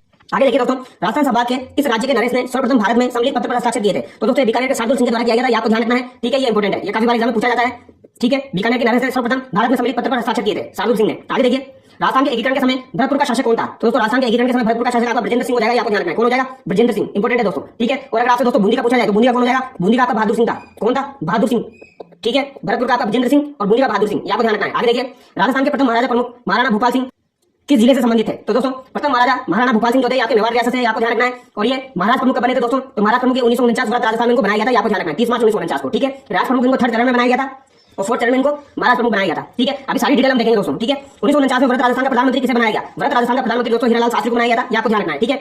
और दोस्तों मत्स्य संघ का प्रधानमंत्री किसे बनाया गया था? मत्स्य संघ का प्रधानमंत्री आपका शोभाराम कुमार को बनाया गया था। और दोस्तों द्वितीय चरण जो हुआ था राजस्थान संघ या पूर्व राजस्थान, इसका प्रधानमंत्री जो है ये गोकुललाल सभा को बनाया गया था। और तीसरा चरण जो हुआ था उसमें माणिक्यलाल वर्मा को प्रधानमंत्री बनाया गया था। और चौथे चरण में हीरालाल शास्त्री को प्रधानमंत्री बनाया गया, आपको ध्यान रखना है, ठीक है। 4 चरण के प्रधानमंत्री पूछे जाते हैं। आगे देखिए, राजस्थान संघ का निर्माण 25 मार्च 1948 को हुआ, ठीक है। 25 मार्च 1948 को हुआ। और यहाँ पर राज प्रमुख किसे बनाया गया? तो दोस्तों यहाँ पर राज प्रमुख किसे बनाया गया था? कोटा के भीम सिंह को, कोटा के भीम सिंह को बनाया गया था, आपको ध्यान रखना है, ठीक है। ये इंपॉर्टेंट है, कोटा महाराव भीम सिंह को बनाया गया था, वेरी वेरी इंपॉर्टेंट, काफी बार पूछा जाता है, ठीक है। और यहाँ पर राजधानी भी कोटा को बनाया गया था, आपको ध्यान रखना है। और अगर आपसे पूछा जाए दोस्तों उपराज प्रमुख किसे बनाया गया था? तो उपराज प्रमुख बूंदी के आपके बहादुर सिंह को बनाया गया था, ये भी आपको ध्यान रखना है। और यहाँ पर भी उद्घाटन एनवी गोडगिल के द्वारा ही किया गया था 25 मार्च 1948 को। आगे देखिए,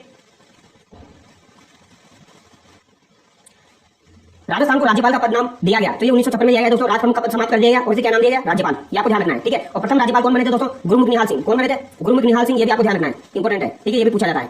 आगे देखिए दोस्तों, मत्स्य संघ की राजधानी किसे बनाया गया? तो ये अलवर को बनाया गया था, ठीक है। उद्घाटन भरतपुर में किया गया था। निम्न में से राजस्थान संघ में किसे शामिल करके संयुक्त राजस्थान का निर्माण किया गया था? तो दोस्तों संयुक्त राजस्थान का निर्माण जो है ये उदयपुर को शामिल करके किया गया था, आपको ध्यान रखना है। और यहाँ पर राज प्रमुख भूपाल सिंह को बनाया गया था, ठीक है। प्रधानमंत्री कौन हो जाएंगे? माणिक्यलाल वर्मा हो जाएंगे, ठीक है। और दोस्तों संयुक्त राजस्थान संघ जो था इसका उद्घाटन किसने किया था? तो इसका उद्घाटन जवाहरलाल नेहरू के द्वारा किया गया था, आपको ध्यान रखना है। किसके द्वारा? जवाहरलाल नेहरू के द्वारा किया गया था। पहले चरण का एनवी गोडगिल, दूसरे चरण का एनवी गोडगिल, तीसरे चरण का जवाहरलाल नेहरू और चौथे चरण का वल्लभ भाई पटेल के द्वारा उद्घाटन किया गया था, ठीक है। आगे देखिए, संयुक्त राजस्थान संघ का राज प्रमुख किसे बनाया गया? तो ये भोपाल सिंह को बनाया गया था, ठीक है। मेवाड़ नरेश भोपाल सिंह। आगे देखिए, सिरोही का राजस्थान में विलय कब हुआ? तो दोस्तों सिरोही का राजस्थान में विलय 26 जनवरी 1950 को आपके 6th चरण में हुआ था, आपको ध्यान रखना है। 6ठे चरण में हुआ था, ठीक है, 26 जनवरी 1950 को, इंपॉर्टेंट है, ध्यान रखना है। आगे देखिए, एकीकरण के समय किस मारवाड़ नरेश ने पाकिस्तान में मिलने का प्रयास किया? तो दोस्तों मारवाड़ नरेश ने पाकिस्तान से मिलने का प्रयास किया था हनुमंत सिंह ने, वेरी वेरी इंपॉर्टेंट, ध्यान रखना है, ठीक है। आगे देखिए, भारतीय संविधान परिषद मेवाड़ से भेजे जाने वाले 2 प्रतिनिधि थे। तो दोस्तों भारतीय संविधान परिषद से मेवाड़ से भेजे जाने वाले 2 प्रतिनिधि कौन कौन थे? ये सवाल आपका इंपॉर्टेंट है दोस्तों। यहाँ पर एक तो आपके सर टीवी राघवाचारी और एक आपके माणिक्यलाल वर्मा हो जाएंगे, आपको ध्यान रखना है, ठीक है। एक तो आपके राघवाचारी हो जाएंगे जो कि मेवाड़ के दीवान थे और एक आपके माणिक्यलाल वर्मा हो जाएंगे, आपको ध्यान रखना है। और जयपुर के दीवान कौन थे दोस्तों? जयपुर के दीवान आपके वीटी कृष्णाचारी थे, आपको ध्यान रखना है। जयपुर के दीवान कौन हो जाएंगे? वीटी कृष्णाचारी, ये भी इंपॉर्टेंट है, ये भी पूछा जाता है। आगे देखिए, और बीकानेर की पन्नी करते आपको ध्यान रखना है। राजस्थान राज्य का वर्तमान स्वरूप किस तारीख से है? तो दोस्तों वर्तमान स्वरूप 1 नवंबर 1956 से 1 नवंबर 1956 को राजस्थान का एकीकरण कंप्लीट हो गया था, ठीक है। 7 चरणों में हुआ था, ये आपको ध्यान रखना है। आगे देखिए, स्वतंत्रता के पश्चात अजमेर मेवाड़ क्षेत्र की प्रथम विधानसभा का क्या नाम था? वेरी वेरी इंपॉर्टेंट दोस्तों, ठीक है। अजमेर मेवाड़ जो था ये केंद्र शासित प्रदेश था, इसकी प्रथम विधानसभा का क्या नाम था दोस्तों? तो इसकी प्रथम विधानसभा का नाम था धारा सभा, आपको ध्यान रखना है, ये इंपॉर्टेंट है, ये एग्जाम में पूछा जाएगा, ठीक है। आगे देखिए, संयुक्त राजस्थान के प्रधानमंत्री थे, संयुक्त राजस्थान के प्रधानमंत्री ये मैंने बता दिया माणिक्यलाल वर्मा हो जाएंगे। व्रत राजस्थान का निर्माण हुआ था, व्रत राजस्थान का निर्माण 30 मार्च 1949 को हुआ, इसीलिए 30 मार्च को राजस्थान दिवस मनाया जाता है दोस्तों। क्या मनाया जाता है? राजस्थान दिवस। और दोस्तों व्रत राजस्थान का निर्माण हुआ था, यहाँ पर राजधानी किसको बनाया गया था? राजधानी जयपुर को बनाया गया था, ठीक है, सत्यनारायण राव समिति की सिफारिश पर, ये आपको ध्यान रखना है, ठीक है। अभी सारी समिति हम डिस्कस करेंगे। अब यहाँ पर संघ दिए गए प्रधानमंत्री देख लीजिए, मत्स्य संघ का शोभाराम कुमार हो जाएगा, राजस्थान संघ का गोकुललाल सभा, संयुक्त राजस्थान का माणिक्यलाल वर्मा, ठीक है, ये मैं बता चुका हूं आपको। राजस्थान संघ और उदयपुर को कब मिलाया गया दोस्तों? संयुक्त राजस्थान में। अलवर भरतपुर धौलपुर को मत्स्य संघ, ठीक है। झालावाड़ बूंदी बांसवाड़ा डूंगरपुर कोटा प्रतापगढ़ किशनगढ़ टोंक शाहपुरा और कुशलगढ़ आपका ठिकाना हो जाएगा दोस्तों। ये कौन से चरण की बात की जा रही है? राजस्थान संघ द्वितीय चरण की, ठीक है, 25 मार्च 1948। अब यहाँ पे देख लीजिए आप दोस्तों, एक तो आपकी झालावाड़ है, एक आपकी बूंदी है, एक बांसवाड़ा है, एक आपका डूंगरपुर है, ठीक है, एक आपका कोटा हो जाएगा, एक आपका प्रतापगढ़ है और एक आपका किशनगढ़ हो जाएगा और एक आपका यहाँ पर टोंक है और एक आपका शाहपुरा है, यानी 9 रियासत है। और कुशलगढ़ आपका ठिकाना था, ठीक है, जो कि बांसवाड़ा में, तो 9 + 1 हो जाएंगे। अगर ठिकाने को मिला के पूछा जाए तो 10 हो जाएंगे और ऐसे रियासत पूछी जाए तो 9 हो जाएगी, ठीक है। आगे देखिए, संयुक्त व्रत राजस्थान कब अस्तित्व में आया? तो दोस्तों संयुक्त व्रत राजस्थान यानी यहाँ पर 5th चरण की बात की जा रही है दोस्तों। संयुक्त व्रत राजस्थान में आपके मत्स्य संघ को मिलाया गया था दोस्तों, तो 15 मई 1949 को आया था, ये आपको ध्यान रखना है अस्तित्व में, ठीक है, 15 मई 1949। और किस समिति की सिफारिश पर दोस्तों? तो शंकरराव देव समिति की सिफारिश पर, शंकरराव देव समिति की सिफारिश पर, ये भी आपको ध्यान रखना है, ठीक है। आगे देखिए, व्रत राजस्थान की राजधानी किसे बनाया गया? व्रत राजस्थान की राजधानी जयपुर को बनाया गया, ठीक है। राजस्थान निर्माण के प्रथम चरण में गठित मत्स्य संघ में शामिल थे अलवर भरतपुर धौलपुर करौली, ठीक है। और यहाँ पर एक ठिकाना था दोस्तों निमराना, निमराना भी आपको ध्यान रखना है, निमराना अलवर में, ठीक है, यानी 4 रियासतें और एक ठिकाना निमराना अलवर। आगे देखिए, मत्स्य संघ का राजस्थान में कब विलय किया गया? मत्स्य संघ का राजस्थान में विलय 15 मई 1949 हुआ, ठीक है, इंपॉर्टेंट है दोस्तों, ये पूछा जाता है। अगर आपसे पूछा जाए मत्स्य संघ का निर्माण कब हुआ? तो दोस्तों 1948 में हुआ, 18 मार्च 1948। बट अगर आपसे पूछा जाए मत्स्य संघ का राजस्थान में विलय कब हुआ? तो यहाँ पर 15 मई 1949। यहाँ पर बच्चे गड़बड़ करते थे, तो ध्यान रखना है, ठीक है। आगे देखिए दोस्तों, भारत सरकार ने किस समिति की सिफारिश पर मत्स्य संघ को वृहत राजस्थान में मिला है? तो ये डॉक्टर शंकर राव देव समिति की सिफारिश पर। तो दोस्तों 3 समिति आपको ध्यान रखनी है। एक समिति कौन सी है? एक तो आपकी सत्यनारायण राव समिति है, ठीक है, सत्यनारायण राव समिति। दूसरी आपकी शंकर राव देव समिति, ठीक है, और एक आपकी कौन सी रहेगी दोस्तों? फजल अली समिति। कौन सी समिति? फजल अली समिति। तो दोस्तों सत्यनारायण राव समिति का संबंध आपका जयपुर को राजधानी बनाने से यानी चौथे चरण से, और शंकर राव देव समिति का मत्स्य संघ को वृहत राजस्थान में मिलाने से यानी इसका संबंध 6th चरण से, ठीक है। तो फजल अली समिति का संबंध जो है या आपके 6th और 7th चरण से हो जाएगा, आपको ध्यान रखना है, ठीक है। आगे देखिए, राजस्थान के एकीकरण की प्रक्रिया के समय मत्स्य संघ की वार्षिक आय कितनी थी? तो ये आपकी 184 लाख रुपए हो जाएगी, आपको ध्यान रखनी है, ठीक है। आगे देखिए, कितने रजवाड़ों एवं राज्यों के एकीकरण से राजस्थान राज्य बना? तो दोस्तों कितने रजवाड़ों और राज्यों के एकीकरण से राजस्थान बना था? तो दोस्तों 19 तो रियासतें हो जाएगी, ठीक है, 3 आपके ठिकाने थे और एक अजमेर मेवाड़ा केंद्र शासित प्रदेश था। तो 19 + 3 आपके 22 हो गए और एक 23 हो गए। तो टोटल पूछा गया यानी आपका आंसर क्या हो जाएगा? 23 हो जाएगा, ठीक है। रजवाड़ा और राज्य सारे पूछे गए तो 23 आपका आंसर हो जाएगा, ठीक है। अगर आपसे रियासत पूछी जाए तो 19, ठिकाने 3 हो जाएंगे। ठिकाने कौन कौन से? निमराना, लावा और कुशलगढ़, ठीक है। लावा टोक में आपका दोस्तों, और एक यहाँ पर आपका केंद्र शासित प्रदेश हो जाएगा अजमेर मेवाड़ा, ठीक है, जिसके मुख्यमंत्री कौन थे? हरिभाऊ उपाध्याय। आगे देखिए, राजस्थान एकीकरण के दौर में मत्स्य संघ कब अस्तित्व में आया? तो मत्स्य संघ कब अस्तित्व में आया दोस्तों? 18 मार्च 1948 को, आपको ध्यान रखना है, ठीक है। आगे हम देखेंगे दोस्तों, राजस्थान निर्माण के प्रथम चरण का नाम मत्स्य संघ रखने का सुझाव किसने दिया? तो ये श्री के मुंशी के द्वारा दिया गया था, आपको ध्यान रखना है, ठीक है। ये मैं बता चुका हूं। राजस्थान निर्माण के द्वितीय चरण राजस्थान संघ की राजधानी किसे बनाया गया? तो ये कोटा को बनाया गया था, ठीक है। 25 और 26 जून 1946, इंपॉर्टेंट क्वेश्चन दोस्तों, 25 और 26 जून 1946 को सर्वप्रथम राजस्थान यूनियन के निर्माण का सुझाव किसने दिया? इसका सम्मेलन उदयपुर में बुलाया गया, उसमें 22 राजा महाराजा उपस्थित रहे। तो दोस्तों ये सवाल आपको याद रखना है। राजस्थान यूनियन बनाने का जो प्रयास किया था दोस्तों, वो महाराणा भूपाल सिंह मेवाड़ के द्वारा किया गया था, आपको ध्यान रखना है, ठीक है। कब किया गया था? तो डेट भी पूछी जाती है, 25 और 26 जून 1946, इंपॉर्टेंट है दोस्तों, ठीक है। और उदयपुर में बुलाया गया था, यानी महाराणा भूपाल सिंह मेवाड़ से तो उदयपुर में बुलाया जाएगा, ठीक है। और राजस्थान यूनियन बनाने का उन्होंने प्रयास किया 25-26 जून 1946, ठीक है। आगे देखिए, राजस्थान का एकीकरण कितने चरणों में संपन्न हुआ? तो राजस्थान का एकीकरण 7 चरणों में संपन्न हुआ। 30 मार्च 1949 को संयुक्त राजस्थान में निम्नलिखित 4 बड़ी रियासतों के विलीनीकरण के बाद वृहत राजस्थान का गठन हुआ। ये रियासतें थी। तो दोस्तों 30 मार्च 1949 को 4 बड़ी रियासतें मिलाई गई थी। एक तो आपकी जयपुर हो जाएगी, एक आपकी जोधपुर हो जाएगी और बीकानेर और जैसलमेर, ठीक है। जयपुर, जोधपुर, बीकानेर, जैसलमेर, याद रखना है। आगे देखिए, मत्स्य संघ की किस रियासत ने संयुक्त वृहत राजस्थान में विलय में आनाकानी की थी? तो मत्स्य संघ की धौलपुर रियासत ऐसी थी दोस्तों जिसने संयुक्त वृहत राजस्थान में विलय में आनाकानी की थी, आपको ध्यान रखना है, ठीक है, ये इंपॉर्टेंट है। आगे देखिए, मत्स्य संघ का प्रधानमंत्री किसे बनाया गया था? मत्स्य संघ का प्रधानमंत्री शोभाराम कुमावत को बनाया गया। सुनील टप्पा जो मंदसौर जिले का भाग था, राजस्थान में कब विलय हुआ? तो ये 7वें चरण में मिलाया गया था दोस्तों, ठीक है, 1 नवंबर 1956 को, ये आपको ध्यान रखना है, ठीक है। और राजस्थान का जो सिरोंज था वो एमपी में मिलाया गया था और सुनील टप्पा राजस्थान में मिलाया गया, ठीक है। संयुक्त राजस्थान का उद्घाटन किसके द्वारा किया गया था? संयुक्त राजस्थान का उद्घाटन जवाहरलाल नेहरू के द्वारा किया गया। क्षेत्रफल की दृष्टि से स्वतंत्रता के समय सबसे बड़ी रियासत मारवाड़ हो जाएगी, ठीक है, सबसे छोटी आपकी साबरा हो जाएगी, सबसे प्राचीन मेवाड़ हो जाएगी, ठीक है। मत्स्य संघ का राज प्रमुख किसे बनाया गया था? मत्स्य संघ का राज प्रमुख उदयमान सिंह धौलपुर को बनाया गया। मत्स्य संघ का उद्घाटन कहां किया गया? तो दोस्तों भरतपुर में किया गया था, आपको ध्यान रखना है, ठीक है, भरतपुर के किले में। आगे देखिए, अजमेर मेवाड़ का राजस्थान में विलय कब हुआ? तो दोस्तों अजमेर मेवाड़ का राजस्थान में विलय 1 नवंबर 1956 को हुआ था। वेरी इंपोर्टेंट, काफी बार पूछा जाता है, ठीक है। राजस्थान संघ का प्रधानमंत्री किसे बनाया गया था? राजस्थान संघ का प्रधानमंत्री दोस्तों गोकुलाल हो जाएगा, द्वितीय चरण की बात की जा रही है, ठीक है। आगे देखिए, वृहत राजस्थान का उद्घाटन कहां किया गया? वृहत राजस्थान का उद्घाटन जयपुर में किया गया, इंपोर्टेंट है दोस्तों, ठीक है। वृहत राजस्थान का उद्घाटन जयपुर में किया गया, राजधानी जयपुर को बनाया गया सत्यनारायण राव समिति की सिफारिश पर।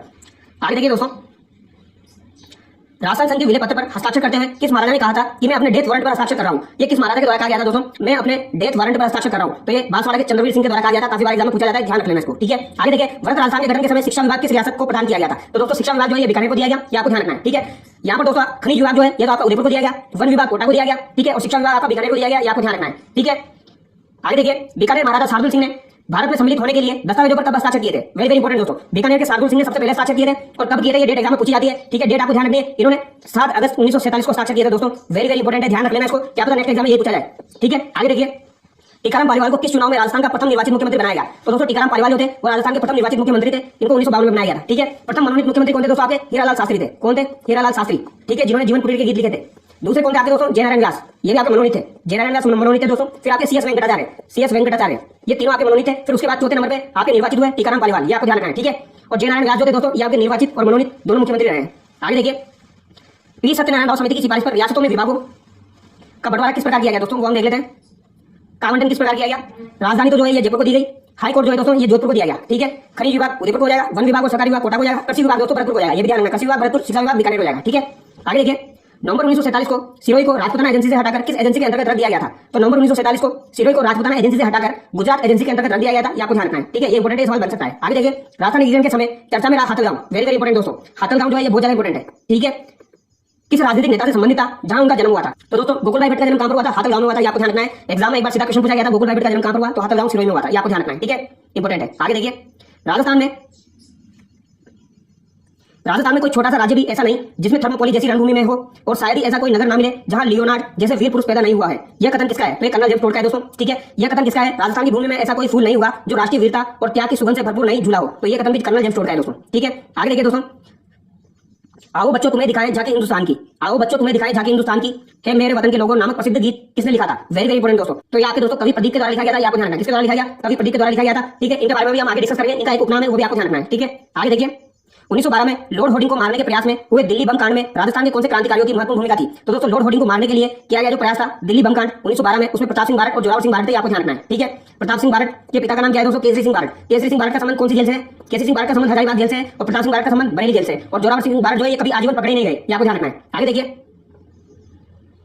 सिरोही में गोविंद गिरी ने समसभा की स्थापना कब की? समसभा की स्थापना सिरोही के अंदर दोस्तों फरवरी 1883 में की गई थी, आपको ध्यान रखना है। ठीक है, और दोस्तों इसका प्रथम अधिवेशन जो है आपका 1903 को हुआ था, आपको ध्यान रखना है। द्वितीय अधिवेशन इसका 17 नवंबर 1913 को हुआ था। ठीक है, जहां पर मानगढ़ पहाड़ी में मानगढ़ हत्याकांड हुआ था, आपको ध्यान रखना है, जिसे राजस्थान का जलियांवाला बाग हत्याकांड कहा जाता है। और अगर आपसे नीमू चना के बारे में पूछा जाए तो नीमू चना हत्याकांड आपका कब हुआ था दोस्तों? तो ये आपका 14 मई 1925 को हुआ था, आपको ध्यान रखना है, जिसे महात्मा गांधी के द्वारा दोहरी डायराशाही कहा गया था। ठीक है, ये अलवर रियासत में हुआ था और इस समय वहां का शासक कौन था? जयसिंह था, ये आपको ध्यान रखना है। ठीक है, ये कुछ सवाल जो पूछे जाते हैं। आगे देखिए, मेजर पीरू सिंह शेखावत का जन्म 20 मई 1918 को कहां हुआ था? तो दोस्तों 20 मई 1918 को मेजर पीरू सिंह का जन्म रामबेरी झुंझुनू में हुआ था, आपको ध्यान रखना है। ठीक है, आगे देखिए, 18 जुलाई 1948 को कश्मीर में पाकिस्तान की कबालियों से मुठभेड़ में शहीद हुए मेजर पीरू सिंह शेखावत को परमवीर चक्र मरणोपरांत कब मिला? तो दोस्तों पीरू सिंह जो थे इन्हें परमवीर चक्र कब दिया गया, आपको ध्यान रखना है। 1952 में, वेरी वेरी इंपोर्टेंट है, ध्यान रखना है। ठीक है, 18 जुलाई 1948 में मुठभेड़ में शहीद हो गए थे दोस्तों, तो पीरू सिंह शेखावत को 1952 में परमवीर चक्र दिया गया। आगे देखिए, राजस्थान के किस जिले में मेजर शैतान सिंह का जन्म 1 दिसंबर 1924 को हुआ? तो दोस्तों मेजर शैतान सिंह जो है इनका जन्म जोधपुर में हुआ था, आपको ध्यान रखना है। आगे देखिए दोस्तों, 1962 भारत चीन युद्ध में शहीद मेजर शैतान सिंह को किस वर्ष परमवीर चक्र से सम्मानित किया गया? तो दोस्तों इन्हें 1963 में सम्मानित किया है। पीरू सिंह को 1952 में और मेजर शैतान सिंह को 1963 में परमवीर चक्र से सम्मानित किया गया। ठीक है, ये दो परमवीर चक्र विजेता है, आपको ध्यान रखना है। राजस्थान के किस वीर सपूत को राजस्थान का पहला महावीर चक्र प्रदान किया गया? वेरी वेरी इंपोर्टेंट दोस्तों, पहला महावीर चक्र किसको प्रदान किया गया था? तो आपके सूबेदार चुनाराम फागड़िया को प्रदान किया गया, आपको ध्यान रखना है। ठीक है, इंपोर्टेंट इनका संबंध शिखर से, ये भी आपको ध्यान रखना है, चुनाराम फागड़िया। आगे देखिए, सूबेदार चुनाराम फागड़िया का जन्म 1923 डलमास की ढाणी में हुआ, यह किस जिले में? तो ये शिखर में, आपको ध्यान रखना है। ठीक है, तो महावीर चक्र सूबेदार चुनाराम फागड़िया को दिया गया, आपको ध्यान रखना है। आगे देखिए दोस्तों, सेकला जुनावास गांव जोधपुर में 1 दिसंबर 1923 को जन्मे। ठीक है, जोधपुर में शहीद सैनिक ढोकल सिंह को मरणोपरांत कौन सा पुरस्कार प्रदान किया गया? तो दोस्तों ढोकल सिंह जो है इनका जन्म जोधपुर में हुआ था, इनको महावीर चक्र दिया गया, आपको ध्यान रखना है। ठीक है, ब्रिगेडियर रघुवीर सिंह राजावत को राष्ट्रीय डॉक्टर सर्वपल्ली राधाकृष्णन ने किस सम्मान से सम्मानित किया? तो दोस्तों रघुवीर सिंह राजावत को महावीर चक्र से सम्मानित किया गया था सर्वपल्ली राधाकृष्णन जी के द्वारा, आपको ध्यान रखना है। निम्न में से राजस्थान के किस वीर सेनानी को मरणोपरांत महावीर चक्र दिया गया? तो मरणोपरांत महावीर चक्र ढोकल सिंह को दिया गया था, आपको ध्यान रखना है, इनका संबंध जोधपुर से। आगे देखिए, 26 जनवरी 1972 को महावीर चक्र से सम्मानित कर्नल उदय सिंह भाटी दोस्तों का संबंध किस जिले से रहा है? तो ये शेरगढ़ जोधपुर से रहा है, आपको ध्यान रखना है। ठीक है, आगे देखिए, महावीर चक्र से सम्मानित लेफ्टिनेंट कर्नल हनु सिंह का संबंध किस जिले से है? तो दोस्तों हनु सिंह जो है इनका संबंध किस जिले से है? ठीक है, इनका संबंध आपका बाड़मेर से हो जाएगा, आपको ध्यान रखना है। ठीक है, ये भी महावीर चक्र सम्मानित है, ये आपको ध्यान रखना है।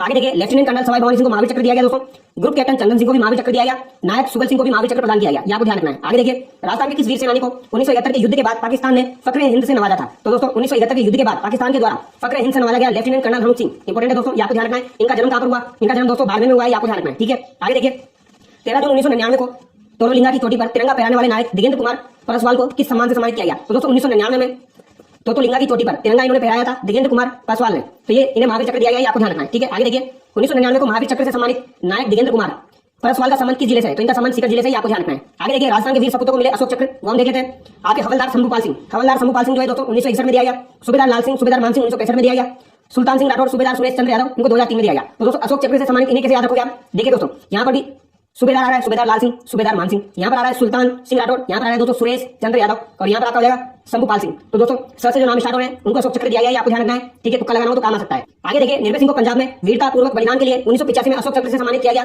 इनका संबंध किस जिले से है? तो दोस्तों इनका संबंध झालावाड़ से, आपको ध्यान रखना है। निर्भय का संबंध कहां से है दोस्तों? निर्भय सिंह का संबंध झालावाड़ से हो जाएगा, आपको ध्यान रखना है। ठीक है, निर्भय झालावाड़।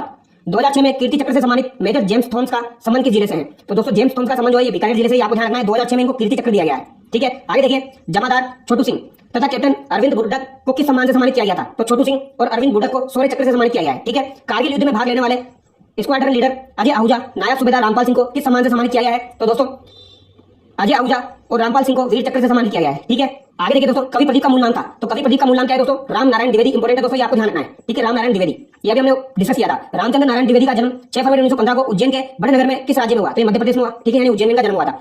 पुलवामा हमला कब हुआ था दोस्तों? तो ये आप लोगों को बहुत अच्छे से पता होगा, 14 फरवरी 2019 को हुआ था पुलवामा अटैक। ठीक है, आगे हम देखेंगे दोस्तों, 2-4 सवाल हो रहे दोस्तों।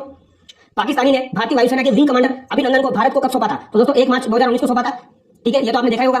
पुलवामा हमले में सीआरपीएफ जवानों पर हमला करने का जिम्मेवारी जैश ए मोहम्मद ने ली। इसमें राजस्थान के कितने वीर सपूत शहीद हुए थे? तो दोस्तों यहाँ पर 5 वीर सपूत शहीद हुए थे, आपको ध्यान रखना है। 15 अगस्त 2019 को विंग कमांडर अभिनंदन को कौन सा पुरस्कार दिया गया? तो दोस्तों अभिनंदन को वीर चक्र पुरस्कार दिया गया, आपको ध्यान रखना है। विंग कमांडर अभिनंदन ने पाकिस्तान के F-16 फाइटर प्लेन को किस लड़ाकू विमान से मार गिराया था? तो इन्होंने MiG-21 से मार गिराया था, आपको ध्यान रखना है।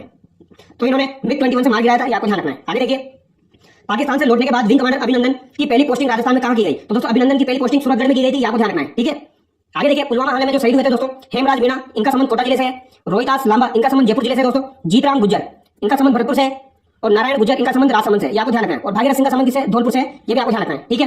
भागीरथ का संबंध तो धौलपुर से हो जाएगा, नारायण गुर्जर का संबंध दोस्तों राजसमंद से हो जाएगा, जीत राम का भरतपुर से हो जाएगा, हेमराज मीणा कोटा से, रोहिदास लांबा जयपुर से हो जाएगा, ठीक है।